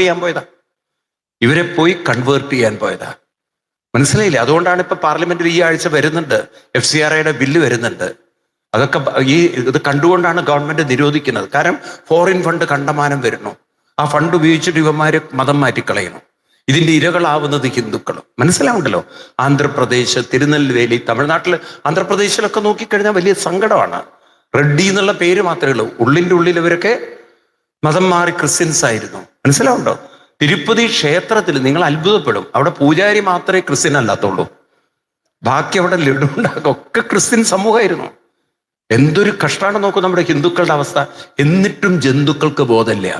അവിടെ പോയി തൊഴുത് ലഡും വാങ്ങിച്ച് പോരും. ഇത് ആരുടെ കയ്യിലാണ് പോകുന്നത്? ആരാ ചെയ്യുന്നത്? ഒരു ഭക്തിയും ഇല്ലാത്തവനാണ് ഇത് കൊണ്ടു നടക്കുന്നതെന്ന് ഈ കഴുത അറിയുന്നില്ല. തിരുപ്പതി പോകുന്നവൻ ആലോചിച്ചു നോക്കണോ ഹിന്ദുക്കളുടെ ഗതികേട്? ഇതൊക്കെയാണ് നമ്മൾ അറിയേണ്ടത്. കാരണം എന്തുകൊണ്ടാണ് അവർക്ക് കയറി പറ്റാൻ പറ്റുന്നത്? കാരണം ഹിന്ദു കാമചാരിയും, നിങ്ങളെ കൊണ്ട് ആ വാക്ക് പറയിപ്പിക്കണം, കാമചാരിയും നിദ്രാവർത്തി, ഇതിലാണ് നമ്മൾ ജീവിക്കുന്നത്. എത്ര കാലം നിങ്ങൾ ഉറങ്ങിക്കിടക്കുന്നുണ്ടോ അത്രയും കാലം മറ്റുള്ളവര് ഇവിടെ കയറി ആ സംസ്കാരത്തെ മാറ്റാൻ അവര് ശ്രമിക്കും. അപ്പൊ നമ്മുടെ ധർമ്മത്തെ ആചരിക്കുകയും വേണം, ആചരിപ്പിക്കുകയും വേണം, പ്രചരിപ്പിക്കുകയും വേണം. വേണോ? ഇതായിരിക്കണം നമ്മുടെ ജീവിതം. അതിനുവേണ്ടി എനിക്ക് എന്ത് ചെയ്യാൻ പറ്റും? അങ്ങനെ എല്ലാവരും ഇറങ്ങി പുറപ്പെട്ടു കഴിഞ്ഞാൽ സമൂഹത്തിൽ കാര്യമായ മാറ്റങ്ങൾ ഉണ്ടാവും. വീട്ടിൻ്റെ 4 ചുമരുകൾക്കുള്ളിൽ ഉറങ്ങിക്കിടക്കുന്നവൻ ഈ പറഞ്ഞ പോലെ ശൂർപ്പണഖ രാവണനെ വിളിച്ചതുപോലെ പറഞ്ഞ വാക്കിന് അർത്ഥം ഉള്ളവരാണ്. കാരണം അവരെ കൊണ്ട് സമൂഹത്തിന് യാതൊരു പ്രയോജനമില്ല. കുറെ ചോറ് അരി ചോറാക്കി അത് മാറ്റി എന്നല്ലാതെ അവരെ കൊണ്ട് പ്രത്യേകിച്ച് പ്രയോജനമൊന്നുമില്ല. മനസ്സിലായില്ലേ? കുറെ ആഹാര സാധനങ്ങൾ അവർ തീർത്തു തന്നു എന്നല്ലാതെ പ്രത്യേകിച്ച് അവർക്ക് ഭൂമിയിൽ അവരെ കൊണ്ട് യാതൊരു പ്രയോജനമില്ലേ. നമ്മൾ കഴിക്കുന്ന ആഹാരം കൊണ്ട് എന്തെങ്കിലും ഒരു പ്രയോജനം സമൂഹത്തിന് വേണോ? എന്തോന്നും മിണ്ടാത്തത്? എന്തെങ്കിലും ഒരു പ്രയോജനം വേണോ? വേണ്ട, വേണം. അന്ന് നിങ്ങൾ തീരുമാനിക്കുക, എന്നെ കൊണ്ട് പ്രയോജനം ഇല്ലെങ്കിൽ പിന്നെ ഞാനിവിടെ ഇരിക്കരുത്. അതാണ്, എന്നെ കൊണ്ട് പ്രയോജനമുണ്ടെങ്കിലേ ഞാൻ ഇരിക്കാം. ഏതെങ്കിലും തരത്തിൽ സമൂഹത്തിന് എന്നെ കൊണ്ട് പ്രയോജനമുണ്ടാവണം. അതായിരിക്കട്ടെ ഓരോ ഹിന്ദുവിൻ്റെയും മനസ്സിലുള്ളത്. മനസ്സിലായില്ലേ? ഞാൻ എന്തെങ്കിലും സമൂഹത്തിൽ നിന്ന് എടുക്കുന്നുണ്ടെങ്കിൽ ഞാൻ സമൂഹത്തിനും എന്തെങ്കിലും പറയൂ നൽകേണ്ടതുണ്ട്. ഇങ്ങനെ ഓരോ ഹിന്ദുവും തീരുമാനിച്ചാൽ മാറ്റങ്ങൾ ഉണ്ടാവും. മനസ്സിലാവുണ്ടല്ലോ? ഈ ചിന്തയാണ് നമുക്കില്ലാതെ പോയത്. അതൊക്കെ നമ്മൾ മുസ്ലിം സമുദായത്തിൽ നിന്ന് പഠിക്കണം. അവര് ഒരു മതം പഠിക്കുന്നത് അവരുടെ സ്വാർത്ഥത്തിന് വേണ്ടിയിട്ടല്ല, അത് അവരുടെ സമൂഹത്തിനും സമാജത്തിനും വേണ്ടിയിട്ടാണ്. ആണോ? അവരൊറ്റക്കെട്ടായി പ്രവർത്തിക്കുന്നത്. നിങ്ങൾ നോക്കൂ, ഒരു കാലഘട്ടത്തിൽ പാലക്കാട് അല്ലെങ്കിൽ നിങ്ങളുടെ ഏരിയയിലൊക്കെ എത്രമാത്രം ഈ മുസ്ലിം ബിസിനസ്സുകാരുണ്ടായിരുന്നു. ഇന്നിപ്പോ ഈ ഹൈവേ മുഴുവൻ നോക്കും നിങ്ങൾ, എത്രമാത്രം ബിസിനസ് അവർ വളർത്തിയെടുത്തു എന്ന്. ഇതെങ്ങനെ ഇവർക്ക് വളരാൻ പറ്റിയത്? കാരണം അവരുടെ സമാജം അത്രയും ഒറ്റക്കെട്ടാണ്, ശക്തിയുള്ളതാണ്, സാമ്പത്തികമായിട്ട് സഹായിക്കാൻ മുന്നോട്ട് വരുന്നവരാണ്. ആണോ? എന്താ ഒന്നും മിണ്ടാത്തത് നിങ്ങൾ? ഞാൻ ഇന്നലെ, നിങ്ങൾ പത്രം വായിക്കണം, അപ്പോഴേ മനസ്സിലാവുള്ളൂ. ഈ പാറ്റകളുടെ സമരത്തിന് ഡൽഹിയിൽ ഒരുത്തൻ, നമ്മുടെ മലയാളിയാണ്, അയാൾ ദുബായിലുള്ള അയാളുടെ 40ഓളം സ്റ്റാഫിനെ എയർ ടിക്കറ്റ് കൊടുത്തിട്ട് ഇങ്ങോട്ട് പറഞ്ഞയച്ചിരിക്കുകയാണ് ഡൽഹിക്ക് സമരത്തിൽ പങ്കെടുക്കാൻ വേണ്ടി. നോക്കൂ, 40 പേർക്ക് എയർ ടിക്കറ്റ് എടുക്കണമെങ്കിൽ എത്ര ലക്ഷങ്ങൾ വേണം. അപ്പൊ ഇതൊക്കെ നമ്മൾ ഹിന്ദുക്കൾ കാണുന്നേ ഇല്ല. നമ്മൾ ഇവിടെ ഇരുന്നിട്ട് രാമരെന്ന് പറഞ്ഞിരിക്കുകയാണ്. ആ രാമൻ ജീവനോടുകൂടി ഇരുന്ന് 2 തരുമായിരുന്നു. മനസ്സിലായില്ലേ? വെറുതെ രാമന്റെ പേരും പറഞ്ഞിട്ട് വെറുതെ ഇരുന്ന് അലറിയിട്ട് എന്താ കാര്യമുള്ളത്? ഒരു ബോധമുള്ളവരായി മാറണ്ടേ? അതുകൊണ്ട് ഈ 2 വാക്കുകൾ നിങ്ങൾ ഓർക്കുക. ശൂർപ്പണഖ രാവണനോട് പറഞ്ഞത് നമുക്ക് വേണ്ടി പറഞ്ഞതാണ്. എന്താ വാക്ക്? തും കാമചാരി തും നിദ്രാവർത്തി. നീ കാമചാരിയാണ്, നിദ്രാവർത്തിയാണ്, അതുകൊണ്ടാണ് സർവനാശം വരുന്നത്. അത് രാവണനോട് പറഞ്ഞത് ശൂർപ്പണഖയാണ്. പക്ഷെ നമ്മളോട് ആര് പറയണം? ശൂർപ്പണഖയോ? നിങ്ങളോട് ശൂർപ്പണഖയാണോ പറയേണ്ടത്? നിങ്ങളോട് നിങ്ങൾ പറയണം, ഞാനൊരു കാമചാരിയുമായിട്ടോ ഒരു നിദ്രാവർത്തിയുടെ ജീവിതം ഇവിടുത്തെ ഭക്ഷണവും കഴിച്ച് തീർക്കരുത്. മനസ്സിലായില്ലേ? തമിഴ്നാട്ടുകാർ വല്ലതും പച്ചക്കറി ഉണ്ടാക്കുന്നുണ്ടെങ്കിൽ, യു പിക്കാർ കടുകും ഉലുവി ഉണ്ടാക്കുന്നുണ്ടെങ്കിൽ, ഞാൻ അതൊക്കെ കഴിച്ചിട്ടാണ് ഈ കോലത്തിൽ നടക്കുന്നുണ്ടെങ്കിൽ എന്നെ കൊണ്ട് എന്തെങ്കിലും കേൾക്കുന്നില്ല എൻ്റെ കാത്? എന്നെ കൊണ്ട് എന്തെങ്കിലും പ്രയോഗം. നിങ്ങൾ എന്ത് പ്രയോഗിക്കാൻ പോണു? നിങ്ങളെ കൊണ്ട് പ്രയോജനം ഉണ്ടാവില്ല അല്ലേ? ഞാൻ വിചാരിച്ചു നിങ്ങളെ കൊണ്ട് എന്തെങ്കിലും പ്രയോഗം.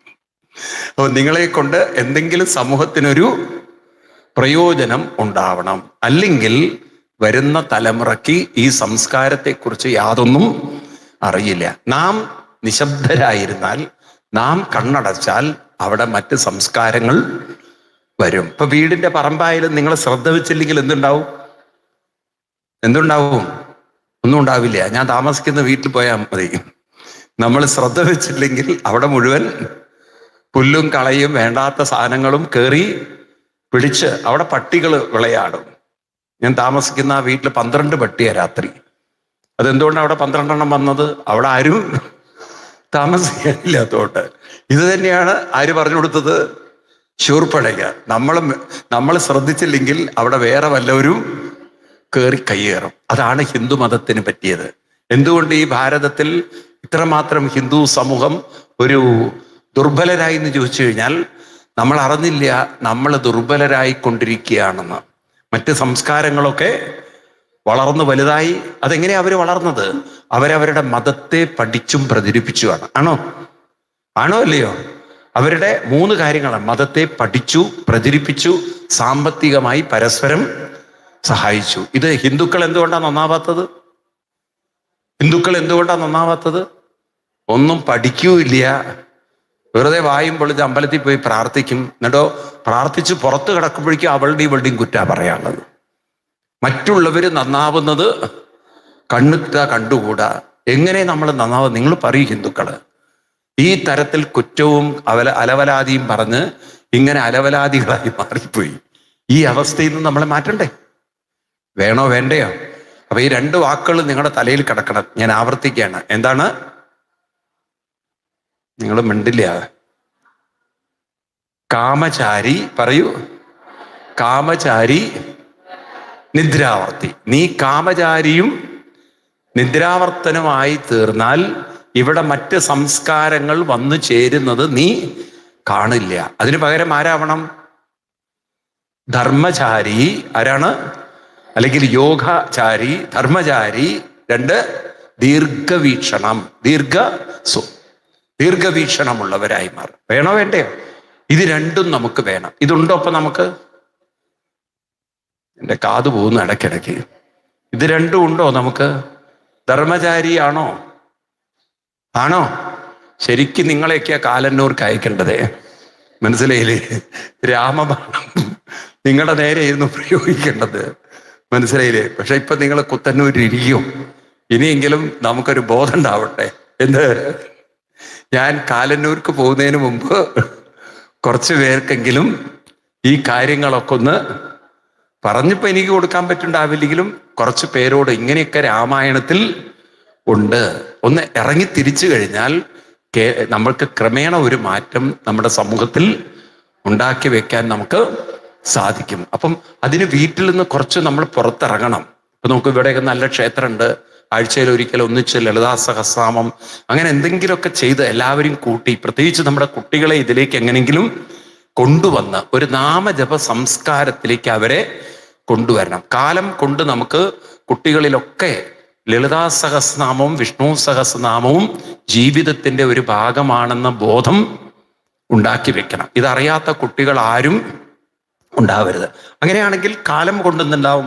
ഏത് കുട്ടി ഹോസ്റ്റലിൽ പോയാലും ആ കുട്ടിക്ക് മനസ്സിലാവും, രാവിലെ ആയാൽ അല്ലെങ്കിൽ ദിവസവും ഞാൻ വിഷ്ണു സഹസ്രനാമവും അത് ചൊല്ലി ശീലിക്കും. ആ ചൊല്ലലിൽ തന്നെ അവരുടെ മനസ്സിന് വലിയ മാറ്റങ്ങളും പരിവർത്തനങ്ങളും ഉണ്ടാവും. വേണോ വേണ്ടയോ? ഇതൊന്നും നമ്മൾ പഠിപ്പിക്കാതെ പോയാൽ നമ്മൾ ആരായി? ഇതൊന്നും നിങ്ങൾ പഠിപ്പിക്കാതെ പോയാൽ നിങ്ങൾ ആരായി?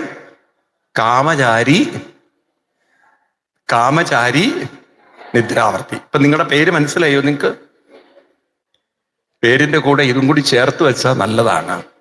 എന്താണത്? കേട്ടില്ല നിങ്ങള്? ആരാണ് ഇപ്പൊ നിങ്ങള്? എന്താ ചിരിക്കുന്നത്? മനസ്സിലായില്ലേ? ഇപ്പൊ നമ്മൾ ആരാണ് മനസ്സിലായില്ലേ? ആരാണ്? ധർമ്മചാരി നിദ്രാവർത്തി അല്ല, ദീർഘവർത്തി. ആരാണ്? ദീർഘവർത്തി. അപ്പൊ നമ്മള് ദീർഘവീക്ഷണത്തോടുകൂടി വർത്തിക്കുന്നവരായി മാറാം. ഇതാണ് നമുക്ക് വേണ്ടത്. ഏത് പാടില്ല? ഏത് പാടില്ല? കാമചാരിയായി മാറാൻ പാടില്ല. അപ്പൊ ഇത്രയൊക്കെ പറഞ്ഞു കൊടുത്ത് ആ രാവണന് മനസ്സിലായി, ഞാൻ ഇത്തിരി ശ്രദ്ധക്കുറവിലാണ് കാര്യങ്ങൾ കൊണ്ടു നടക്കണം. അപ്പൊ ഇനിയിപ്പൊ രാവണനെ ഒന്ന് ഉണർത്തണം. എങ്ങനെയപ്പൊ രാവണനെ ഒന്ന് ഉണർത്തുക? അപ്പോഴാണ് പറയുന്നത്, ഞാൻ ഈ രാമനെ കണ്ടപ്പോൾ രാമന്റെ കൂടെ ഒരു സഹോദരനും രാമന്റെ കൂടെ രാമന്റെ പത്നിയുണ്ട്. പിന്നെ ആ പത്നിയുടെ ഗുണങ്ങളൊക്കെ പറയാണ്. എന്താ ആ പത്നിയെക്കുറിച്ച് ഒരു വിവരണമുണ്ട്. ആരുടെ മുന്നില്? രാവണന്റെ മുന്നിൽ. വിശാലാക്ഷി പൂർണ്ണേന്ദു സദൃശമന സുഖേശി സ്വരൂപ. ഇത്രയും എന്താണ്, പൊതുവെ സീതയെക്കുറിച്ച് അങ്ങനെ പറയാൻ പാടില്ല. ആര്? ശൂർപ്പണഖ. കാരണം അവള് ഒരുത്തികാരനാണ് എൻ്റെ മൂക്ക് പോയത്. ആ കുരുത്തം കെട്ടവള് നോക്കിയാണ് പറയേണ്ടത്, അല്ലെ? അങ്ങനെയല്ലേ പറയുക? എന്നാൽ ഇവിടെ ആ സീതയുടെ സകല വർണ്ണനകളും രാവണന്റെ മുന്നിൽ അവതരിപ്പിക്കുകയാണ്. ആര്? അതെന്തിനു വേണ്ടിയിട്ടാണ്? എന്തിനു വേണ്ടിയിട്ടാണ്? രാവണനെ ഒന്ന് പ്രകോപിപ്പിക്കാനാണ്. ഇപ്പൊ രാവണൻ ഈ പ്രകോപനങ്ങളിൽ അങ്ങോട്ട് വീണു. പറയാണ്, ശരിക്കും പറഞ്ഞല്ലോ നിനക്കാണ് അനുയോജ്യമായിട്ടുള്ളത്. നിനക്ക് ഇത്ര അധികം ഭക്തിമാരുണ്ടെങ്കിലും ഒന്നും കൊള്ളിലൊക്കെ പൊട്ടയണം. ഇവളാണ് എല്ലാറ്റിലും വെച്ച് സൂപ്പർ ക്വാളിറ്റി. ഇത്രയും സൗന്ദര്യമുള്ള, ഇത്രയും ദേഹ ലക്ഷണങ്ങളൊത്ത, വടിവൊത്ത ദേഹം എന്നൊക്കെ പറഞ്ഞ രീതിയിൽ ആ രാവണൻ സീതയെക്കുറിച്ച്, രാവണന്റെ മുന്നിൽ ശൂർപ്പണഖ സീതയെക്കുറിച്ച് പറഞ്ഞപ്പോ രാവണൻ അപ്പം തന്നെ മനസ്സിൽ ചിത്രമൊക്കെ ഉണ്ടാക്കി. ഇതൊക്കെ അങ്ങോട്ട് കേട്ടപ്പോ ആ സമയത്താണ് രാവണൻ ചോദിക്കുന്നത്, അപ്പൊ നിന്റെ മൂക്ക് എവിടെ പോയിന്ന്?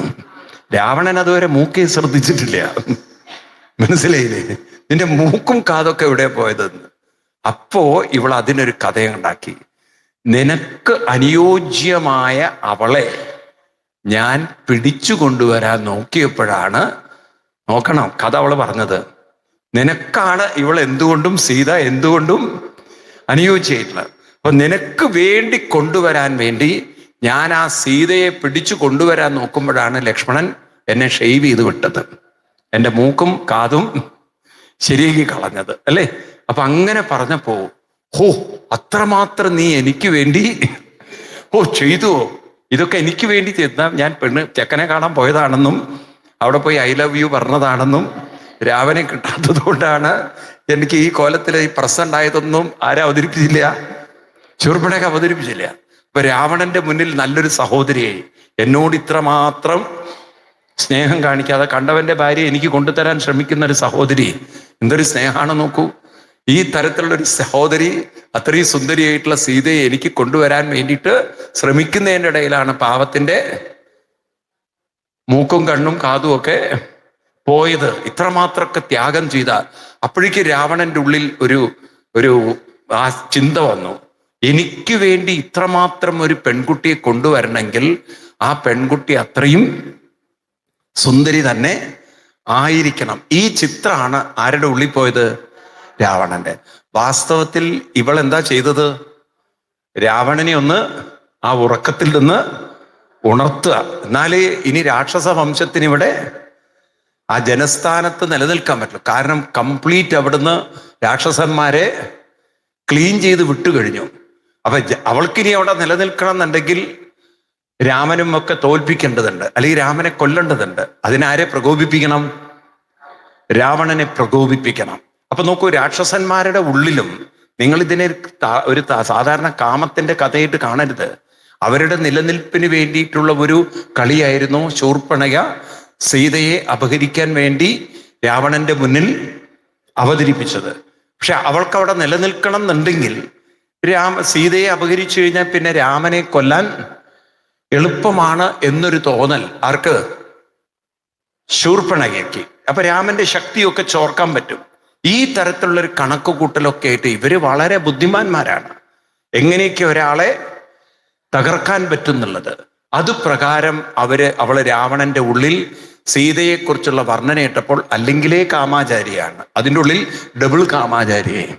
എന്നാ പിന്നെ എങ്ങനെയെങ്കിലും ഒന്ന് സീതയെ എനിക്ക് കൊണ്ടുവരണം, സീതയെ അപഹരിക്കണം. കാരണം ഇത്രയും സൗന്ദര്യമുള്ള ഒരു മിസ് യൂണിവേഴ്സ് ലോകത്തിൽ ഇല്ല, ഇവളെങ്ങനെങ്കിലും എൻ്റെ സ്വന്തമാക്കണം. അങ്ങനെ രാവണൻ പുറപ്പെടാൻ നിൽക്കുമ്പോൾ പറയാണ്, നേരെ അങ്ങോട്ട് ചെന്നിട്ട് സീതയെ കൊണ്ടുവന്നാൽ നിന്റെ നെഞ്ചത്താണ് അമ്പ് ചെയ്യുക. രാമൻ ഇത്രയും പേരെ നിമിഷം കൊണ്ട് കൊന്നൊടുക്കിയിട്ടുണ്ടെങ്കിൽ സീതയെ കൊണ്ടുവരൽ അത്ര എളുപ്പമല്ല. അപ്പൊ രാവണന്റെ ഒരു പ്രൈവറ്റ് സെക്രട്ടറി ഉണ്ട്, അകമ്പൻ എന്നാ പേര്. ആരാണ്? ഈ അകമ്പനോട് ചോദിച്ചു, അപ്പൊ അകമ്പ ഇതിനെന്താ ഒരു പരിഹാരം? അതിനെന്താ ഒരു ബുദ്ധിമുട്ട്? നമ്മുടെ മാരീചൻ സ്വാമി ഇല്ലേ, മാരീചനെ ഈ കാര്യത്തിൽ നമുക്ക് ഏർപ്പെടുത്താം. അങ്ങനെ രാവണൻ നേരിട്ട് സീതയെ അപഹരിക്കാൻ പോകുന്നതിന് പകരം രാവണൻ നേരെ പോകുന്നത് മാരീചന്റെ അടുത്തേക്കാണ്. മാരീചൻ എന്താ പ്രത്യേകത? മാരീചൻ എന്താ ഒരു പ്രത്യേകത? മാരീചന് വേഷം മാറാനുള്ളൊരു കഴിവുള്ളവരാണ് അവര്. രാക്ഷസന്മാർക്ക് അങ്ങനെ ചില പണ്ട് പാലക്കാടൊക്കെ ഒടിയന്മാരുണ്ടായിരുന്നു, അതുപോലെ ഒരു ഒടിയൻ ടീമായിരുന്നു ആര്?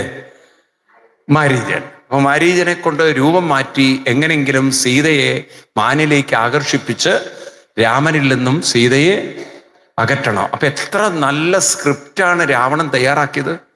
എന്നിട്ട് നേരെ മാരീചന്റെ അടുത്ത് പോയി. മാരീചനാണെങ്കിലോ പണ്ട് രാമൻ ഒരു അമ്പ് ചെയ്ത് അന്ന് മുതൽ ഒരു മൂലയിലിരുന്ന് രാമ രാമ ജപിച്ചുകൊണ്ടിരിക്കുക. അയാൾക്ക് ഇനി ഈ പണികൾക്കൊന്നും പോവാൻ വലിയൊരു താല്പര്യമില്ല. അപ്പൊ രാവണൻ ചെന്നിട്ട് പറഞ്ഞു, നീ വേറൊന്നും ചെയ്യണ്ട, നീ മാനിന്റെ രൂപെടുത്ത് അവിടെ ചെന്ന് 2 ഡിസ്കോ കളി കളിച്ചാൽ മതി, ബാക്കി ഞാനേറ്റു. നിന്റെ ജോലി അവിടെ ചെന്ന് കളിക്കൽ മാത്രമാണ്.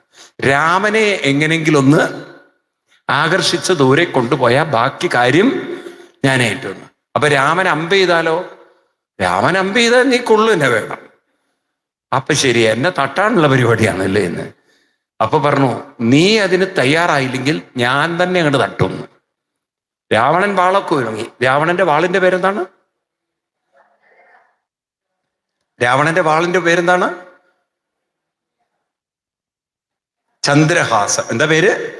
ചന്ദ്രഹാസ. അതാണല്ലോ പൊതുവെ നിങ്ങളൊക്കെ പറയാറ്, അവള് ചന്ദ്രഹാസ ഇളക്കി വരുന്നുണ്ട് എന്ന്. അങ്ങനെ ഒരു ഭാഷയില്ലേ ചില സമയത്ത്, ചില സ്ത്രീകളെ കുറിച്ച് അങ്ങനെ പറയാറില്ലേ? പാലക്കാടില്ലേ അങ്ങനെ ഒരു ഭാഷ?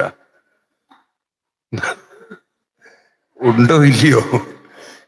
സത്യമാണോ ഞാൻ പറയണത്? ഞാനിവിടെ നിന്നാ കേട്ടത്. അങ്ങനെയില്ല, ഉണ്ടെന്ന് പറയുന്നവർ എത്ര പേരുണ്ട്? അല്ല, ഞാൻ അബദ്ധവരുത് പറയുന്നത്. അവളിങ്ങനെ ചന്ദ്രഹാസ ഇളക്കി വരുന്നുണ്ടെന്നുള്ളത്. അപ്പോ അതായത് അത്രയും ശക്തമാണ്, അത്രയും ആ ഭാഷയുടെ തീവ്രത പറയാനാണ് എന്ത് പറയുന്നത്, ചന്ദ്രഹാസം എന്നുള്ളത്. ഇപ്പൊ രാവണൻ തൻ്റെ ചന്ദ്രഹാസൊക്കെ പുറത്തെടുത്തിട്ട് മാരീചനോട് പറഞ്ഞു, ഒന്നുകിൽ ഇവിടുന്ന് മരണം അല്ലെങ്കിൽ അവിടുന്ന് മരണം, ഏത് വേണം നീ തീരുമാനിച്ചാൽ മതി. അപ്പൊ മാരീചൻ പറഞ്ഞു, നിന്റെ കൈകൊണ്ട് മരിക്കണേക്കാൾ ഭേദം രാമന്റെ ബാണമേറ്റ് മരിക്കുകയാണ്. അങ്ങനെ മാരീചൻ തയ്യാറായി. രാവണന്റെ ആദ്യത്തെ പ്ലാനൊക്കെ ശരിയായി. ഇനി മാരീചൻ മാനാകുന്നു, നേരെ പഞ്ചവടിക്ക് പുറപ്പെടുന്നു. രാവണനാണെങ്കിലോ സീതയെ കൊണ്ടുവരാനും എങ്ങനെയാ പറ്റുക? അപ്പൊ രാവണനും മനസ്സിലായി, സീതയെ കൊണ്ടുവരണമെങ്കിൽ അവർക്ക് ചരിത്രങ്ങളൊക്കെ പഠിക്കുന്നുണ്ട്. കാരണം ഇവർ ആശ്രമങ്ങളിലൂടെ യാത്ര ചെയ്യുന്നവരാണ്. അപ്പൊ സീതയ്ക്ക് സ്വാഭാവികമായിട്ടും ഋഷിവര്യന്മാരോട്, മഹാന്മാരോട് വലിയൊരു ബഹുമാനമുണ്ടായിരിക്കും. അത് മുതലെടുത്തുകൊണ്ട് രാവണൻ ആരായി? സ്വാമി തസ്കരാനന്ദ ഒരു കമണ്ടലു കയ്യിൽ വെച്ച്, കാവ്യമൊക്കെ കൊടുത്ത്, കയ്യിലൊരു വടിയൊക്കെ വെച്ച്, ഒരു കൊടയൊക്കെ വെച്ച്, അങ്ങനെ ഒരു ആചാര്യനെ പോലെ താടിയൊക്കെ നീട്ടി, ഒക്കെ കൃത്യമാണ്, ഒക്കെ റെഡിമെയ്ഡ് സാധനങ്ങളാണ്. ഇതൊക്കെ വെച്ച് രാവണൻ ഓം ശംഭുവും ശംഭുവും സീതാ ശംഭു എന്നും പറഞ്ഞിട്ട് ആര് നേരെ അവിടെ ഒളിച്ചിരുന്നു. ഇവിടെയാണെങ്കിലോ മാൻ ചാടി ചാടി. അവ ലക്ഷ്മണൻ നോക്കുമുണ്ടല്ലോ, മറ്റു മാനുകളൊക്കെ അവിടെ ഉണ്ട്. ആ മാനുകളൊക്കെ ഈ മാനിനെ കാണുമ്പോൾ ഓടിപ്പോവുക. അപ്പൊ തന്നെ ലക്ഷ്മണന് കാര്യം മനസ്സിലായി, ഈ മാൻ ഏതോ ഒരു ചതി മാനാണ്, അല്ലെങ്കിൽ മറ്റു മാനുകളുടെ കൂടെ കൂട്ടുണ്ടേ. ആ മാനുകളൊക്കെ ഭയത്തോടു കൂടിയിട്ടാണ് ഈ മാനിനെ നോക്കുന്നത്. അപ്പൊ ഇത് മാനല്ല, ഇതൊരു മാനാണെന്നുള്ളത് അവിടെയുള്ള മാനുകൾക്ക് പോലും സംശയം തോന്നുന്ന വിധത്തിലായിരുന്നു കാര്യങ്ങൾ. അങ്ങനെ ആ മാനുകളൊക്കെ അവിടെ നിന്ന് ഓടി. ഇവിടെയാണെങ്കിലും സീത ഈ മാനിനെ കണ്ടു, പൊന്മാനിനെ കണ്ട് ആ സീതയുടെ മനസ്സങ്ങോട്ട് അതിലേക്ക് ആകർഷിതയായി. രാമായണത്തില് വളരെ മനോഹരമായിട്ടാണ് എഴുത്തച്ഛൻ ആ വരികളൊക്കെ എഴുതി വച്ചിരിക്കുന്ന. മാനിനെ കാണുന്ന സീത അല്ലേ, സീതയുടെ ആ മാനസികാവസ്ഥ അത് വരുന്നത് 1280 ശ്ലോകത്തിലൊക്കെ വരും.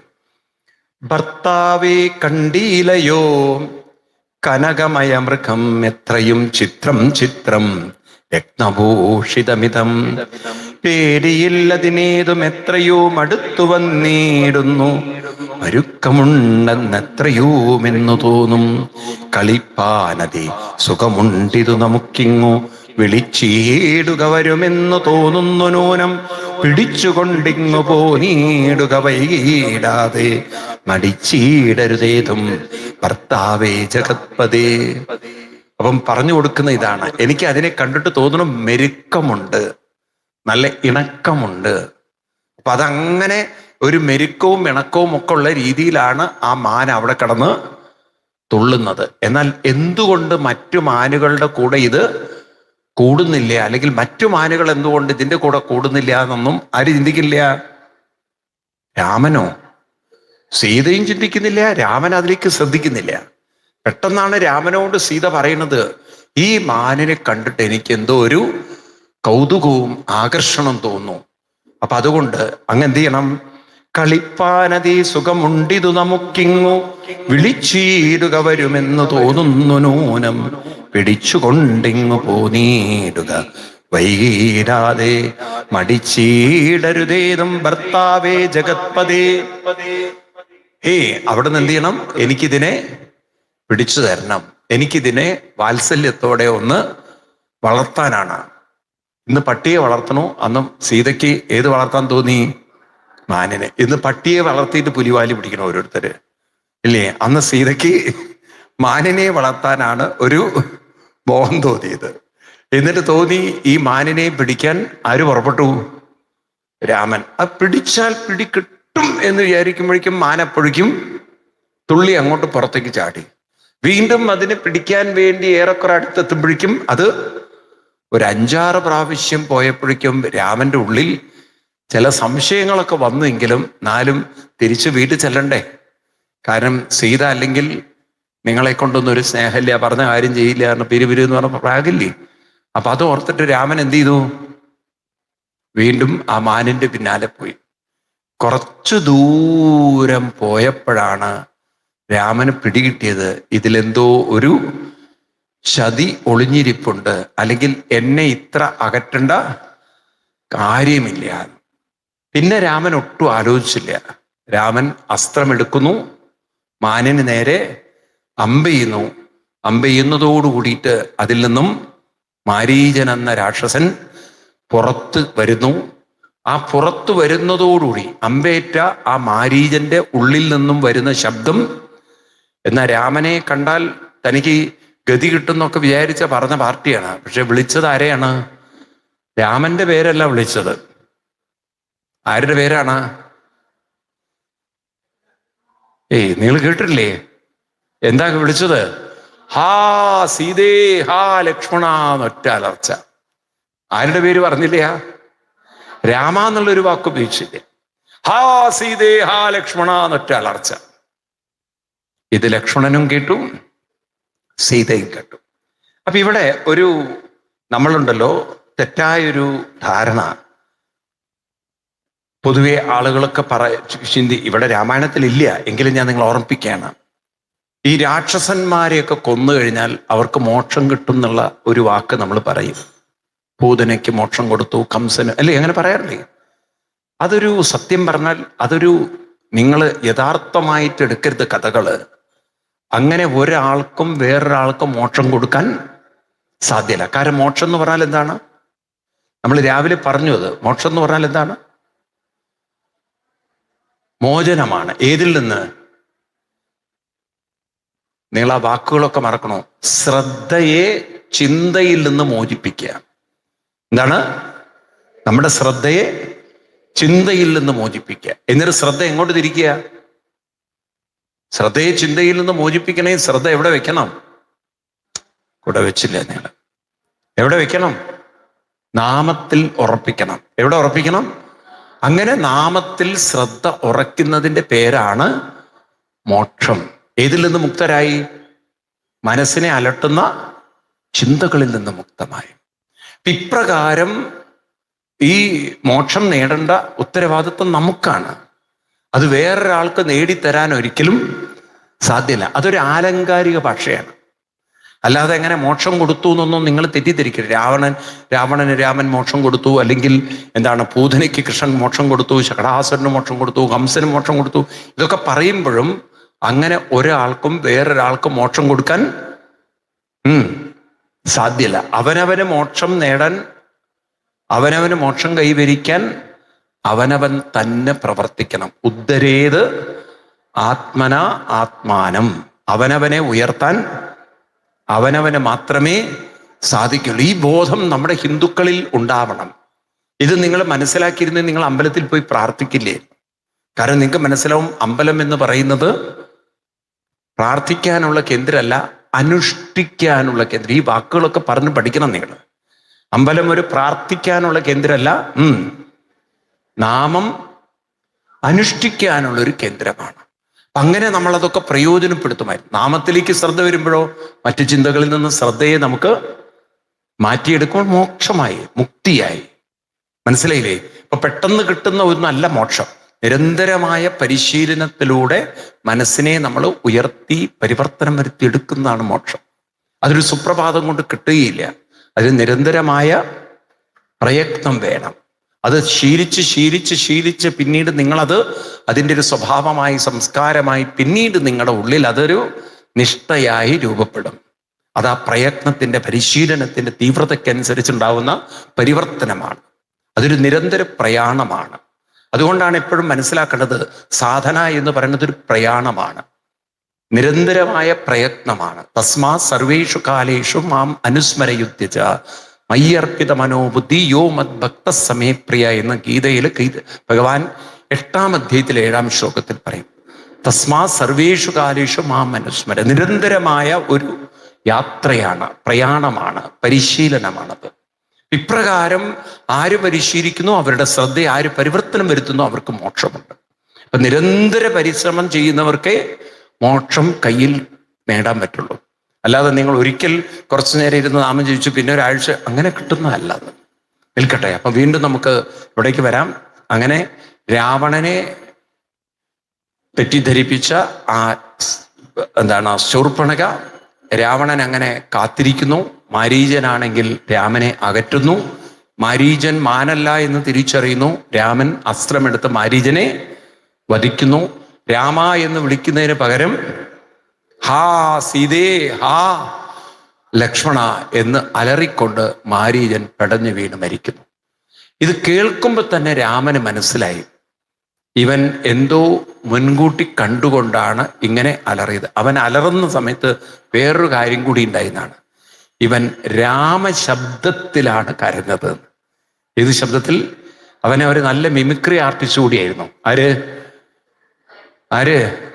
മാരീചൻ. ഇതിലും നല്ലൊരു നോക്കൂ, അന്നത്തെ കാലത്ത് മിമിക്രി ചെയ്യാൻ പറ്റുന്ന ആളായിരുന്നു. അപ്പൊ രാമന്റെ അതേ ശബ്ദത്തെ അനുകരിച്ചുകൊണ്ടാണ് ഈ ശബ്ദം ഉണ്ടാക്കിയത്. അപ്പം ദൂരെ നിൽക്കുന്ന ലക്ഷ്മണനും മനസ്സിലാക്കണം, സീതയും മനസ്സിലാക്കണം, രാമനൊരു ആപത്തിൽപ്പെട്ടിരിക്കുകയാണ്, അപകടത്തിൽപ്പെട്ടിരിക്കുകയാണ്. അപ്പൊ സീതയോ മറ്റേ മാനിന്റെ പിന്നാലെ രാമൻ പോകുന്നതിന് മുമ്പ് ലക്ഷ്മണനോട് പറഞ്ഞിരുന്നു, നീ വേണ്ട പോലെ സീതയെ സംരക്ഷിച്ചു നിർത്തണമെന്ന്.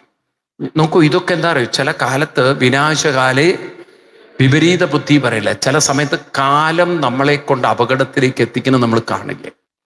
ഈ മാനിനെ വേണമെന്ന കാര്യം ഒരുപക്ഷെ സീതാദേവി ലക്ഷ്മണനോടാണ് പറഞ്ഞിരുന്നെങ്കിലോ? നിങ്ങൾ അങ്ങനെ ചിന്തിച്ചു നോക്കൂ. സീതാദേവിക്ക് ആരോട് പറയാം? രാമനെ പറഞ്ഞയക്കണ്ട, അതിനു പകരം ലക്ഷ്മണനെയാണ് പറഞ്ഞയച്ചെങ്കിലോ? എന്നാ പിന്നെ ഈ നാടകങ്ങളൊന്നും നടക്കില്ല. അപ്പൊ കാലം അങ്ങനെ തോന്നിപ്പിക്കും. ലക്ഷ്മണനെ പറഞ്ഞയക്കുന്നതിന് പകരം രാമനോട് തന്നെ അത് ആവശ്യപ്പെടാൻ. അങ്ങനെ രാമൻ പോയി, ഈ അപകടം ഉണ്ടായി. ഇനിയാണ് മറ്റൊരു സംഭവം ഉണ്ടാവുന്നത്. ഇത് കേട്ട സീതയ്ക്ക് അത്ര ഉറപ്പ് ഉള്ള ആളായിട്ട് പോലും തെറ്റിദ്ധരിച്ചു. 3.25 നാഴിക കൊണ്ട് രാക്ഷസന്മാരെ വകവരുത്തി, ഖരദൂഷണ ത്രിശരസ്സുകളെയൊക്കെ വകവരുത്തിയ ആ രാമനെ ഒരു മാൻ കാരണം അപകടത്തിൽപ്പെട്ടു എന്ന് സീത ഒരു ദുർബല നിമിഷത്തിൽ ചിന്തിച്ചുപോയി. രാമൻ അപകടത്തിലാണ് എന്നൊരു തോന്നൽ സീതയെ വല്ലാതെ അങ്ങോട്ട് പിടികൂടി. ഇപ്പൊ രാമൻ അപകടത്തിലാണ് എന്ന് ചിന്തിച്ചതും പിന്നെ അങ്ങോട്ട് ലക്ഷ്മണനോട് പറയണേ, ലക്ഷ്മണ വേഗം പോകൂ. നോക്കൂ, ഞാൻ ഇവിടെയൊക്കെ ഇങ്ങനെ ആലോചിക്കാറുണ്ട്. സീതാദേവിക്ക് അത്ര ഉറപ്പുണ്ട് രാമൻ അപകടത്തിലായി ആണെന്നുണ്ടെങ്കിൽ ലക്ഷ്മണ നമുക്ക് പോയി നോക്കാന്നല്ലേ പറയാ. അപ്പൊ ലക്ഷ്മണനെ പറഞ്ഞയക്കുകയാണോ ചെയ്യുക? ലക്ഷ്മണന്റെ കൂടെ പോവുകയാണോ ചെയ്യുക? എന്താണ് ചെയ്യുക? ലക്ഷ്മണ നമുക്ക് രണ്ടുപേർക്കൊന്ന് പോയി നോക്കാം, നീ കൂടെ വാ. അല്ലെങ്കിൽ ഇപ്പൊ ലക്ഷ്മണനോട് ചോദിച്ചില്ലെങ്കിലും അങ്ങനെ ഉള്ളിൽ തട്ടി രാമൻ അപകടത്തിലാണെന്ന് കേട്ടു കഴിഞ്ഞാൽ ആ ഭാര്യ എന്താ ചെയ്യുക? ഇന്നത്തെ ഭാര്യമാരെ പോലെ നീ ഒന്ന് പോയി നോക്കടാ, ആൾക്ക് എന്തോ പറ്റിയിട്ടുണ്ട് തോന്നണു, വളരെ സീരിയസ് ആണ് തോന്നണു, അങ്ങനെ പറയുമോ? അത്ര നല്ലൊരു അത്രയൊരു ഹൃദയത്തിൽ ഒരു തോന്നല് തോന്നിക്കഴിഞ്ഞാൽ എന്താ ചെയ്യുക? ഒന്നും ചെയ്യില്ല. ആ ഭാര്യ എന്താ ചെയ്യുക? അപ്പം തന്നെ അവിടുന്ന് ഓടും. ആ ശബ്ദം കേട്ടിടത്തേക്ക് ഓടും, ഒന്ന് അറിയാൻ വേണ്ടിയിട്ട് എൻ്റെ ഭർത്താവിന് എന്തെങ്കിലും അപകടം പറ്റിയിട്ടുണ്ടോ എന്നറിയാൻ. എന്നാൽ ഇവിടെ സീത നേരെ എന്താ ചെയ്യണത്? ലക്ഷ്മണനോട് പറയാണ്, നീ ഒന്ന് പോയി നോക്കൂന്ന്. അങ്ങനെ ലക്ഷ്മണനോട് പറഞ്ഞപ്പോൾ ലക്ഷ്മണൻ പറഞ്ഞു, എൻ്റെ ജ്യേഷ്ഠത്തി അമ്മ, അങ്ങനെ ഒരു അപകടവും രാമൻ ഉണ്ടാവില്ല. കാരണം 3.25 നാഴിക കൊണ്ട് ഇത്രയും രാക്ഷസന്മാരെ തുരത്തിയ രാമന് ഒരു തരത്തിലും ഒരു അസുരനിൽ നിന്ന്, ഒരു രാക്ഷസനിൽ നിന്ന് അപകടം ഉണ്ടാവാൻ വഴിയില്ല. ഇതൊക്കെ ഈ മായാവികളായ രാക്ഷസന്മാരുടെ കളികളാണ്. ദേവി ഇതിൽ ഒന്നും പരിഭ്രമിക്കേണ്ട, രാമൻ തിരിച്ചു വരും എന്ന ഉറപ്പ് ലക്ഷ്മണൻ സീതാദേവിക്ക് കൊടുക്കുമ്പോൾ പിന്നെ സീതാദേവിയുടെ മട്ടും ഭാവവും മാറി. പിന്നെ പറയണത്, നിന്റെ ലക്ഷ്യം എന്താണെന്ന് എനിക്കറിയാം. നീ ഭരതനുമായി ചേർന്ന് രാമന്റെ കൂടെ വന്ന്, നിന്റെ ലക്ഷ്യം രാമന്റെ നാശമാണ്. നിന്റെ ഉള്ളിൽ നീ ഒരു കാമചാരിയാണ്. നിനക്ക് എന്നെ സ്വന്തമാക്കണം എന്നാണ് നിന്റെ ഉള്ളിലുള്ള വിചാരം. ആ ലക്ഷ്മണൻ പിന്നെ അങ്ങോട്ട് പറയുന്ന വാക്കുകളുണ്ടല്ലോ, ഭയങ്കര ക്രൂര വാക്കുകളായിപ്പോയി. ഞാൻ ഒരിക്കലും ഒരാൾക്കും എൻ്റെ ദേഹം വിട്ടുതരില്ല. ഞാൻ അഗ്നിയിൽ വീണ് മരിക്കും, അല്ലെങ്കിൽ വിഷം കുടിച്ചു മരിക്കും. ഞാനിതാ കാണുന്ന നദിയിൽ മുങ്ങി മരിക്കും. നീ അങ്ങനെ വിചാരിക്കേണ്ട ലക്ഷ്മണ, ഞാൻ നിന്റെ കൂടെ നിന്റെ ഭാഗമായി തീരുന്നുള്ളത് എന്നൊക്കെ പറഞ്ഞ് ഈ ലക്ഷ്മണൻ ഒരു കാമചാരിയായി ചിത്രീകരിച്ചു. ആര്? സീതാദേവി. അവസാനം പറയുന്ന വാക്കുകളൊന്നും സഹിക്കാൻ പറ്റുന്നില്ല. ആർക്ക്? ലക്ഷ്മണന്. കാതുപൊത്തുകയാണ്. അപ്പൊ ഒന്ന് ആലോചിച്ച് നോക്കും, ഇത്രയും കാലം ഒരുമിച്ച് നിന്ന ഒരു സമൂഹത്തില് പെട്ടെന്നൊരു ചിന്തകളിൽ മാറ്റം, ഒരു സംശയം വന്നു എന്നാണ്.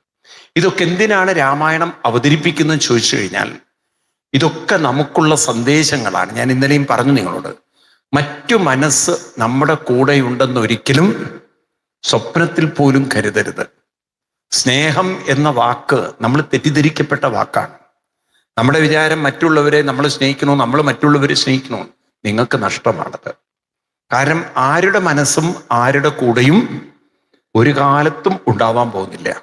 അത് വെറും മനുഷ്യന്റെ ഒരു സ്വപ്നം മാത്രമാണ്, തോന്നൽ മാത്രമാണ്.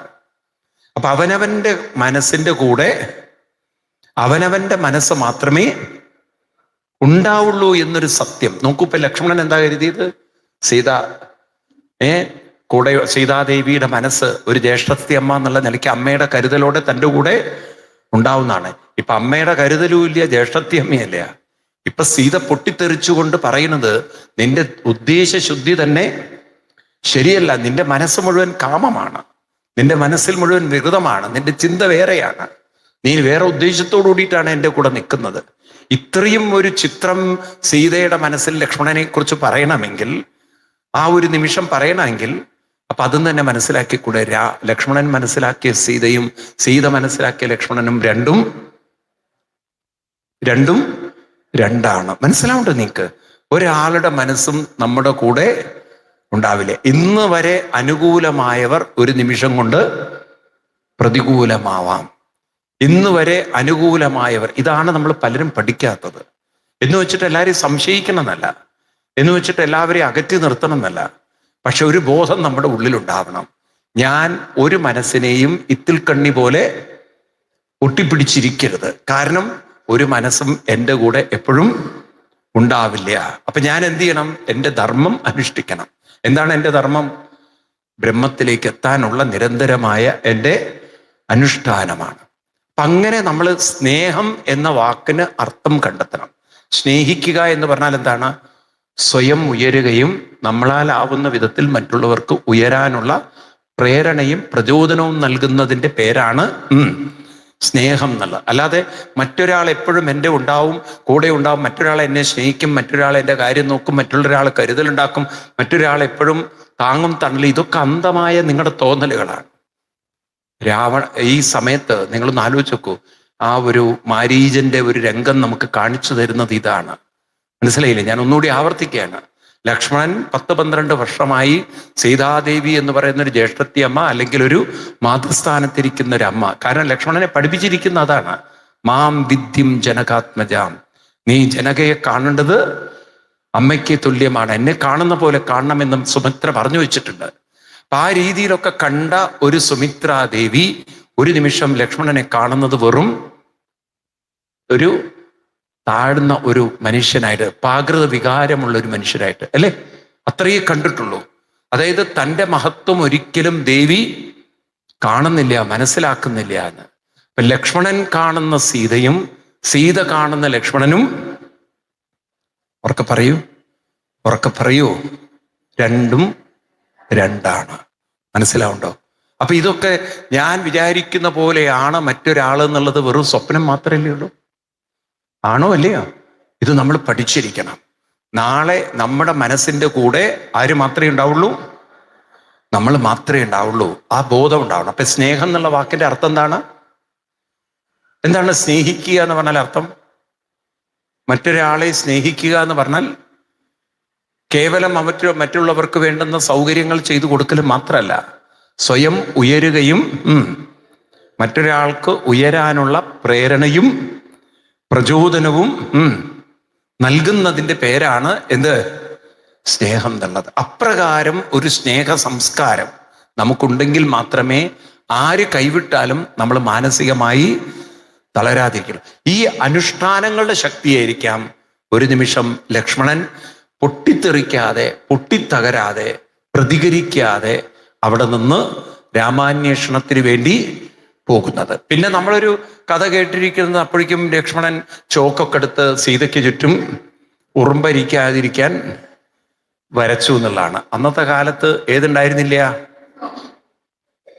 ഈ പാറ്റയെ കൊല്ലുന്ന അല്ലെങ്കിൽ ഉറുമ്പിനെ കൊല്ലുന്ന ഏതുണ്ടായിരുന്നില്ല?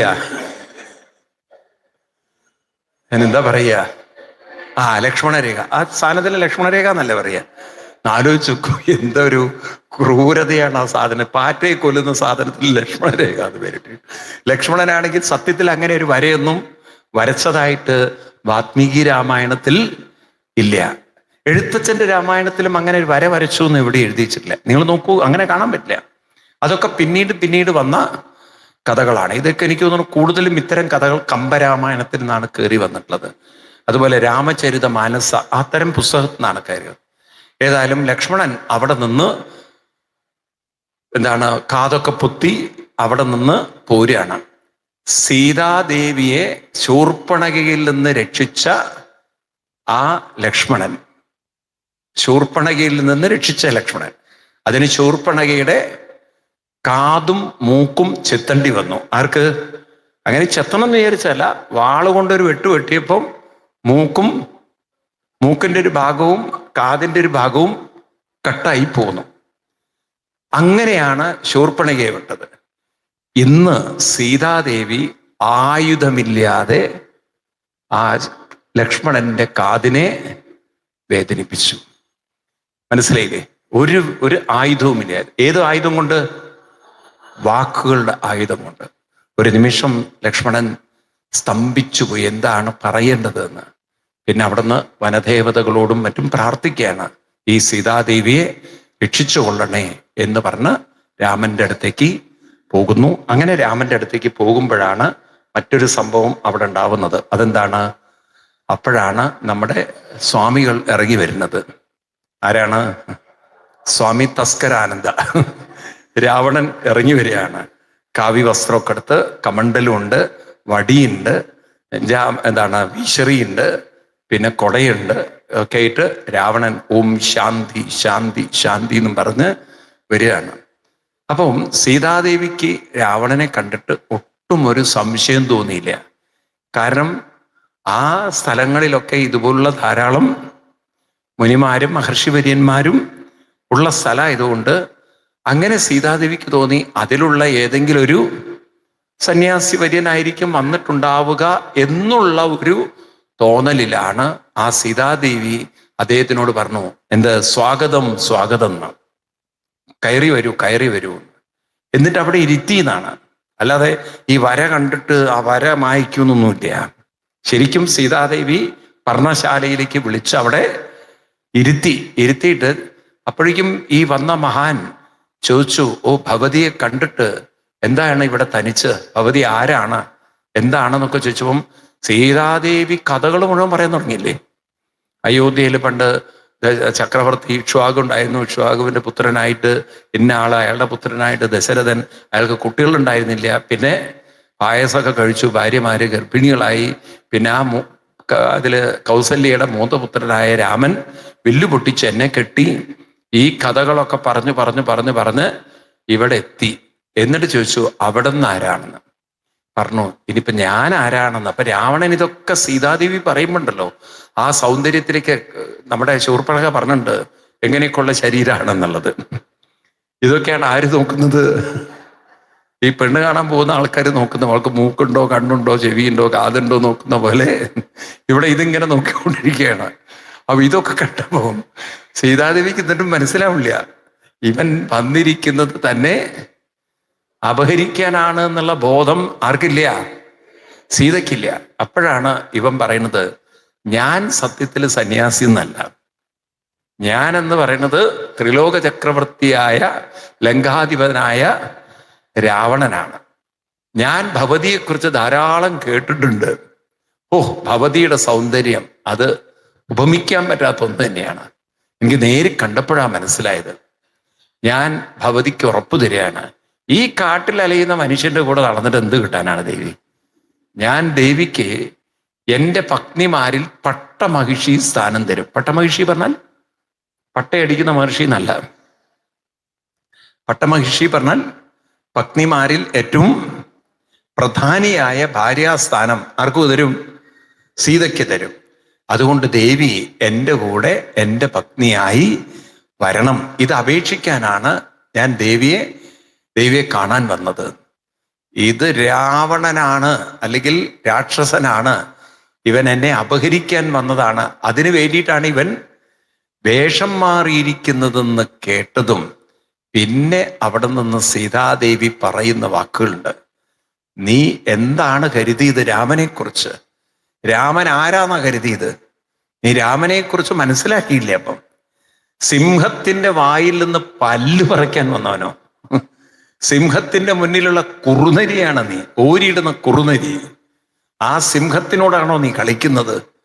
പിന്നെ രാമനെ കുറിച്ചുള്ള ഒരു വർണ്ണനുണ്ട്. ഞാൻ അങ്ങനെയുള്ള സൂര്യനായിരിക്കുന്ന രാമന്റെ മുന്നിലാണോ നീ ഇങ്ങനെ ഒരു ചെറിയ വെളിച്ചം കാണിച്ചിട്ട് പേടിപ്പിക്കുന്നത്? രാമന്റെയാണ് ഞാൻ. എന്നെ തൊട്ടുപോയാൽ നീയും നിന്റെ വംശവും നശിച്ചു പോവും രാവണ.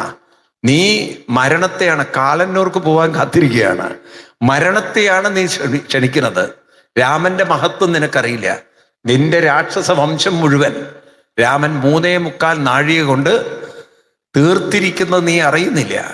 എന്നെ തൊട്ടുപോകരുതെന്ന്. പക്ഷെ അതൊന്നും പറയേണ്ട സമയമുണ്ടായില്ല. രാവണൻ അപ്പോഴേക്കും സീതാദേവിയെ പുഷ്പം പോലെ പൊക്കിയെടുത്ത് അങ്ങോട്ട് അവിടെ നിന്ന് യാത്ര ചെയ്യാണ്. അപ്പോൾ ഇവിടെ നമുക്ക് കാണിച്ചു തരുന്ന ഒരു രംഗം നമ്മൾ മനസ്സിലാക്കേണ്ടത്, ഈ മനുഷ്യ ജീവിതത്തിലുണ്ടല്ലോ പലപ്പോഴും സഹായിക്കാൻ ആളുണ്ടായിട്ടും ലക്ഷ്മണൻ അവിടെ ഉണ്ടായിരുന്നു. പക്ഷെ എന്തോ ചില ദുർബുദ്ധി കൊണ്ട് ആ ലക്ഷ്മണനെ പറഞ്ഞയച്ച് അപകടങ്ങൾ കാലം നമ്മളെ എത്തിക്കുമ്പോൾ ഇത് അപകടമാണെന്ന് പലപ്പോഴും മുൻകൂട്ടി കാണാൻ നമുക്ക് പറ്റാതെ പോകുന്നു, അല്ലേ? നമുക്ക് എത്ര കാര്യങ്ങളിൽ ആ അപകടം ഒഴിവാക്കായിരുന്നു. ലക്ഷ്മണനെയാണ് മാനിനെ പിടിക്കാൻ പറഞ്ഞയച്ചിരുന്നെങ്കിൽ അപകടം ഉണ്ടാവില്ല. ഇനിയിപ്പോ സീതയും കൂടെ ലക്ഷ്മണന്റെ കൂടെ ഓടിപ്പോയിരുന്നെങ്കിൽ ഈ അപകടം ഒരിക്കലും ഉണ്ടാവില്ലായിരുന്നു. പക്ഷെ കാലം അതൊന്നും തോന്നിക്കില്ലേ. അതിപ്പോ നിങ്ങൾക്കൊക്കെ ഉള്ളൊരു കാര്യമാണ്. ചായ തിളയ്ക്കുന്നു അല്ലെങ്കിൽ പാല് തിളയ്ക്കുന്നു. പാല് തിളയ്ക്കുന്ന സമയത്ത് പാല് പോവോ എന്നുള്ള പേടികൊണ്ട് നിങ്ങൾക്കറിയാം ഗ്യാസാണ് ഓഫ് ചെയ്യേണ്ടത്. പക്ഷെ നിങ്ങൾ ഗ്യാസ് ഓഫ് ചെയ്തില്ല, പാലിന്റെ പാത്രം എങ്ങനെങ്കിലും. സാധാരണ എന്താ ചെയ്യുക സ്ത്രീകള്? ഗ്യാസ് ഓഫ് ചെയ്യാൻ നോക്കും. അതോ പാല് തിളച്ച് പോവാതിരിക്കാൻ പാലിന്റെ പാത്രം എടുത്ത് വെക്കൂ? നിങ്ങൾ എന്താ ചെയ്യുക? ഗ്യാസ് ഓഫ് ആക്കും. അതൊക്കെ ഇപ്പം നിങ്ങൾ ഗമയിൽ പറയും. നിങ്ങൾക്ക് പാല് തിളയ്ക്കണത് കണ്ടാൽ അയ്യോ പാലിന്റെ വില, പാലിന്റെ അതൊക്കെ കൂടെ ആലോചിക്കുമ്പോൾ നിങ്ങൾ എന്ത് ചെയ്യും? പെട്ടെന്ന് ആ പാലിന്റെ പാത്രം എത്രയും പെട്ടെന്ന് വാങ്ങിച്ചു വെക്കാൻ നോക്കും. എന്നാൽ ഇത് തിളച്ച് മറയുന്ന ഒന്നാണ്. ഇത് കയ്യിലേക്ക് അതൊന്നും അറിയാത്തതുകൊണ്ടല്ല. ആ സമയത്ത് അതൊന്നും തോന്നില്ല. ആ സമയത്ത് അങ്ങനെയും തോന്നുള്ളൂ. ആണോ അല്ലയോ? അതിപ്പോഴും അപകടം ചെയ്യുന്നവരില്ലേ? ഇപ്പോഴും അബദ്ധം ചെയ്യുന്നവരില്ലേ? ഇതൊക്കെ ആർക്കാണ് അറിയാത്തത്? പക്ഷെ എന്ത് പറ്റണു ചോദിച്ചു കഴിഞ്ഞാൽ ആ സമയത്ത് പരിഭ്രമം കൊണ്ട് എന്താണ് ചെയ്യേണ്ടതെന്ന് ഓർമ്മ ഉണ്ടാവില്ല. കാരണം അത് കാണുമ്പോഴേക്കും മനസ്സിലേക്ക് ഒരു പരിഭ്രമം വന്നു കഴിഞ്ഞു. പിന്നെ നമ്മുടെ നിയന്ത്രണത്തിലല്ല നമ്മൾ. ആ പരിഭ്രമത്തിന്റെ പ്രേരണയിൽ നമ്മൾ എന്തൊക്കെയോ ചെയ്യുന്നു. ഇപ്പൊ കാറിന്റെ ഒക്കെ കൈ വിട്ടുപോയാൽ, ഇത്തിരി സ്പീഡിൽ കൈ വിട്ടുപോയാൽ പെട്ടെന്നൊരു വണ്ടി വരുമ്പോൾ നമുക്ക് കൺട്രോൾ കിട്ടും. പിന്നെ നമ്മൾ ബ്രേക്കാണോ ചവിട്ടുന്നത്, ആക്സലേറ്റർ ആണോ ചവിട്ടുന്നത്, ഒന്നും നമുക്ക് ഓർമ്മയില്ല. അപ്പോഴേക്കും കൈ വിട്ടുപോയി, എല്ലാം തീർന്നു പോയി. ഈ തരത്തിൽ മനുഷ്യന്റെ ചില നിയന്ത്രണമില്ലായ്മ വരുത്തി വെക്കുന്ന വലിയ വിനകള് ഇത് നമ്മളെ ഓർമ്മിപ്പിക്കുകയാണ്. കാലത്തിന് നമ്മളെ ചില സമയത്ത് അപകടത്തിലേക്ക് കൊണ്ടുപോവാൻ സാധിക്കും. ഇത് നമ്മുടെ ഓരോരുത്തരുടെയും ജീവിതത്തിൽ ഓരോരുത്തർക്കും അതിനുള്ള ചില നിയോഗങ്ങളും കാലങ്ങളും ഒക്കെ ഉണ്ട്. മനസ്സിലായില്ലേ? അതെന്താണ്, എങ്ങനെയാണെന്ന് ചോദിച്ചു കഴിഞ്ഞാൽ നമുക്ക് അതിനൊരു ഉത്തരമില്ല. എന്തുകൊണ്ട് ഇങ്ങനെ ചെയ്തുകൂടാ, എന്തുകൊണ്ട് അങ്ങനെ ചെയ്തുകൂടാ എന്നൊക്കെ വർണ്ണിക്കാം. പക്ഷെ കാലം അതിനൊന്നും സമയം നമുക്ക് തരില്ല. സീത അങ്ങനെ ഒരു കാലത്തിന് വിധേയയായി. സീതയുടെ ജീവിതത്തിൽ ഒരു വലിയ ദുരന്തത്തിലേക്ക് സീത വീണു. രാവണന്റെ കൈകളിലേക്ക് സീത വീണുപോയി. രാവണൻ സീതയെ അപഹരിക്കുന്നു. അപ്പൊ നോക്കൂ, 12 വർഷം സീതയുടെ ജീവിതത്തിൽ ആശ്രമങ്ങളിലൂടെ കടന്നുപോയപ്പോൾ അറിഞ്ഞില്ല 13ാമത്തെ വർഷം തനിക്കൊരു വലിയ ഒരു ദുരന്തം തന്നെ നേരിടാൻ പോകുന്നുണ്ടെന്ന്. അത് സീത അറിഞ്ഞില്ല. പിന്നെ രാമായണത്തിൽ നമുക്കൊക്കെ കിട്ടിയൊരു എന്താ വെച്ചാൽ, നമ്മളൊരു ആശ്വസിക്കുന്ന ഒരു കാര്യമുണ്ട്. എന്താണെന്നറിയോ? അത് ഈ എഴുത്തച്ഛൻ്റെ രാമായണത്തിൽ ഉണ്ടായ ഒരു അബദ്ധമാണത്. അതെന്താന്ന് വെച്ചാൽ, ഈ സീത അപ്പോഴേക്കും വേറൊരു സീതയായിട്ട് മാറി. ഏത് സീത? മായാ സീത. അത് സത്യം പറഞ്ഞാൽ വാത്മീകി രാമായണത്തിലുള്ളതല്ല. അതൊക്കെ കമ്പരാമായണത്തിൽ നിന്ന് എടുത്തതാണോ എന്ന് എനിക്ക് സംശയമുണ്ട്. മനസ്സിലായില്ലേ? അങ്ങനെ ഒരു മായാ സീതയെ അവതരിപ്പിക്കുന്നത് വാസ്തവത്തിൽ വാത്മീകി അങ്ങനെ ഒരു മായാ സീതയെ അവതരിപ്പിക്കുന്നില്ല. കൊണ്ടുപോയത് ഒറിജിനലാണ്. രാവണൻ കൊണ്ടുപോയ സീത രാമന്റെ പത്നിയായ സീത തന്നെയാണ്. ഇനി അങ്ങനെ ഒരു മായാ സീതയെ വെച്ചു എന്ന് വിചാരിക്കുക, അതൊരു അപകടമാണ്. കാരണം രാവണൻ കൊണ്ടുപോയത് ഡ്യൂപ്ലിക്കേറ്റ് ആണെന്ന് പറയേണ്ടി വരും. സ്വർണ്ണാണെന്ന് വിചാരിച്ചു, പക്ഷെ മുക്കുവണ്ടാ കിട്ടിയത്. സ്വർണം കിട്ടിയില്ല, സ്വർണ്ണാണെന്ന് വിചാരിച്ച് എടുത്തു, പക്ഷെ കിട്ടിയത് മുക്കുവണ്ടാണ്. കാരണം മായാ സീതയല്ലേ? ആണോ? രാവണനോ തട്ടിപ്പിന് വന്നതാണ്, സീതയെ തട്ടിക്കൊണ്ടുപോകാൻ വന്നതാണ്.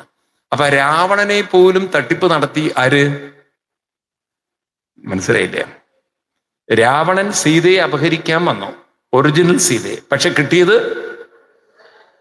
കിട്ടിയത് മായാ സീത. അപ്പൊ രാവണനെ ആര് പറ്റിച്ചു? രാമനെ പറ്റിക്കാൻ രാവണൻ വന്നു. അതിനു മുമ്പ് രാവണനെ ആര് പറ്റിച്ചു? രാമൻ പറ്റിച്ചു. ഒറിജിനൽ സീതയെ അഗ്നിയിൽ ഒളിപ്പിച്ചു വെച്ച് ഡ്യൂപ്ലിക്കേറ്റ് സീതയും കൊണ്ട് ആര് പോയി? രാവണൻ പോയി. ഇങ്ങനൊരു കഥ നിങ്ങൾക്ക് വിശ്വസിക്കാൻ പറ്റുമോ? ഇത് യാഥാർത്ഥ്യത്തിലുള്ളതല്ലത്. അങ്ങനെയാണെങ്കിൽ പിന്നെ രാമൻ അതിലേറെ പറ്റിപ്പുകാരനാണ് അല്ലെ? ഒറിജിനൽ മാറ്റി വെച്ച് ഡ്യൂപ്ലിക്കേറ്റ് കൊടുത്തു എന്ന് പറയുമ്പം പിന്നെ എന്തിനാണ് ഡ്യൂപ്ലിക്കേറ്റ് കിട്ടാൻ വേണ്ടി മെനക്കെടുന്നത്? ആരെങ്കിലും ഇപ്പൊ സ്വർണം കയ്യിലുണ്ട്, മുക്കുപണ്ടം കൊണ്ടുപോയതിനെ കിട്ടാൻ വേണ്ടിയിട്ട് ആരെങ്കിലും മെനക്കെടുമോ? മനസ്സിലായില്ലേ? നിങ്ങളുടെ കഴുത്തില് ഒരു സ്വർണ്ണമാലയുണ്ട്, ഒരു മുക്കുമാലയുണ്ട്, ഇമിറ്റേറ്റഡ് ഉണ്ട്. ഒരു കള്ളൻ നിങ്ങളുടെ കഴുത്ത് നിന്ന് അത് വലിച്ചു പൊട്ടിച്ചു. നിങ്ങളുടെ ഒരു നല്ല കാലത്തിന് സ്വർണം പൊട്ടിക്കാൻ പറ്റിയില്ല. ഏതാ പൊട്ടിച്ചത്? മുക്കുപണ്ടം പൊട്ടിച്ചു. നിങ്ങൾ അതിനു വേണ്ടി കേസ് കൊടുക്കാൻ പോവോ? നിങ്ങൾ അതിന്റെ പിന്നാലെ എന്നാ പിന്നൊന്ന് പോണം എന്ന് പറഞ്ഞിട്ട് നടക്കുവോ? 100 രൂപയുടെ സാധനം പൊട്ടിച്ചു പോയതിന് എന്ത്? നിങ്ങൾ നോക്കൂ, രാമന്റെ സീത അത് ഡ്യൂപ്ലിക്കേറ്റ് സീതയാണെങ്കിൽ, മായാ സീതയാണെങ്കിൽ, രാമൻ ഇതിന് മിണ്ടണില്ല. നിങ്ങള് ഈ സീതാന്വേഷണത്തിനൊന്നും വേണ്ടി പോകേണ്ട ഒരു കാര്യമില്ല. കാരണം ഒറിജിനൽ സീതയെ രാവണൻ കൊണ്ടുപോയില്ല. ഒറിജിനൽ സീത രാമന്റെ കയ്യിലുണ്ട്. ആരെയാ കൊണ്ടുപോയത്? മായാ സീത. ഈ ചോദ്യം നിങ്ങളോട് ചോദിച്ചാൽ എന്താ നിങ്ങൾ ഉത്തരം പറയാ? എന്താ ഉത്തരം പറയാ? മനസ്സിലായില്ലേ? നമ്മൾ രാമായണത്തിൽ ഇത്തരത്തിലുള്ള ചിന്തകളാണ് നമ്മൾ മനസ്സിലാക്കേണ്ടത്. അപ്പൊ അങ്ങനെ ഒരു മായാ സീത എന്നത് പിൽക്കാലത്ത് രാമായണത്തിൽ വന്നു ചേർന്നതാണ്. ആരോ എഴുതി പറഞ്ഞതാണ്. വാസ്തവത്തിൽ രാവണൻ കൊണ്ടുപോയ സീതയും രാമന്റെ സീതയും ഒന്ന് തന്നെയാണ്. അല്ലെങ്കിൽ രാമൻ ഒരിക്കലും തൻ്റെ സീതയല്ലാത്തൊരു സീതയെ, ഒരു ഡ്യൂപ്ലിക്കേറ്റ് സീതയെ കിട്ടാൻ വേണ്ടി സമയം മെനക്കെടേണ്ട ഒരു കാര്യമില്ല. അങ്ങനെ സമയം മെനക്കെട്ടാൽ തന്നെ നമ്മൾ എന്താ പറയുക? ആളൊരു വിഡ്ഢി എന്ന് പറയും. കാരണം ഒറിജിനൽ കയ്യിൽ വെച്ചിട്ട് ഡ്യൂപ്ലിക്കേറ്റിന്റെ പിന്നാലെ പോകുന്ന ഒരാളെ എന്താ നിങ്ങൾ പറയുക? അല്ലെ? ശരിയല്ലത്. ആ കഥയിൽ നമുക്കൊരു ആത്മാർത്ഥത തോന്നില്ല. ഉണ്ടോ? ഞാൻ നേരത്തെ പറഞ്ഞ ഒന്നുകൂടി ആവർത്തിക്കാണ്. സ്വർണമാല പൊട്ടിക്കാതെ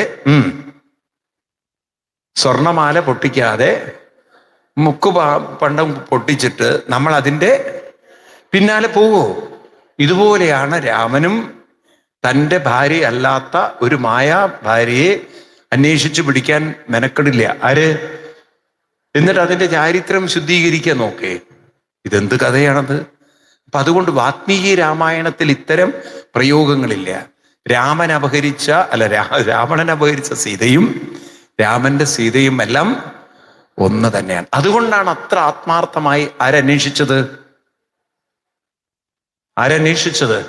രാമൻ അന്വേഷിച്ച്. എന്ന് മാത്രമല്ല, രാമൻ സീത പോയതിന്റെ പേരിൽ കരയുന്നു, ദുഃഖിക്കുന്നു, വേദനിക്കുന്നു. സീത എന്നൊക്കെ പറഞ്ഞ് പൊട്ടിക്കരയുന്ന രംഗമുണ്ട്. പമ്പയുടെ തീരത്ത് വെച്ച് രാമൻ കരയുന്നുണ്ട്.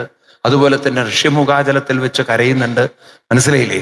അങ്ങനെ രാമൻ പല സ്ഥലങ്ങളിലും സീതയെ ഓർത്തുകൊണ്ട് ഇടയ്ക്കിടയ്ക്ക് ഹാ സീതേ എന്നൊക്കെ പറഞ്ഞ്, ഇത് മുക്ക് സീതയാണെങ്കിൽ എന്തിനാ കരയേണ്ട കാര്യം? ഇത് ഒറിജിനൽ അല്ലെങ്കിൽ വല്ല കാര്യമുണ്ടോ? അപ്പൊ കൊണ്ടുപോയത് മുക്ക് സീതയല്ല, കൊണ്ടുപോയത് ഒറിജിനൽ സീതയാണ്. അതുകൊണ്ടാണ് രാമൻ ആ വികാരങ്ങളൊക്കെ പ്രകടിപ്പിച്ചത്. അല്ലേ? മനസ്സിലാവുണ്ട് നിങ്ങൾക്ക്? ഏതായാലും ഇപ്രകാരം സീതാദേവിയെ ആര് കൊണ്ടുപോയി? ഇനി രാവണനെ നേരിടുന്ന ജടായുവിന് കിട്ടുന്ന മോക്ഷവും ആ ഭാഗങ്ങളൊക്കെയാണ് നമുക്ക് കാപ്പിക്ക് ശേഷം ആ ഭാഗങ്ങൾ കാണാം. എല്ലാവരും കാപ്പി കഴിച്ചിട്ട് വേഗം വരിക. ജാനകീ ജീവനസ്മരണം.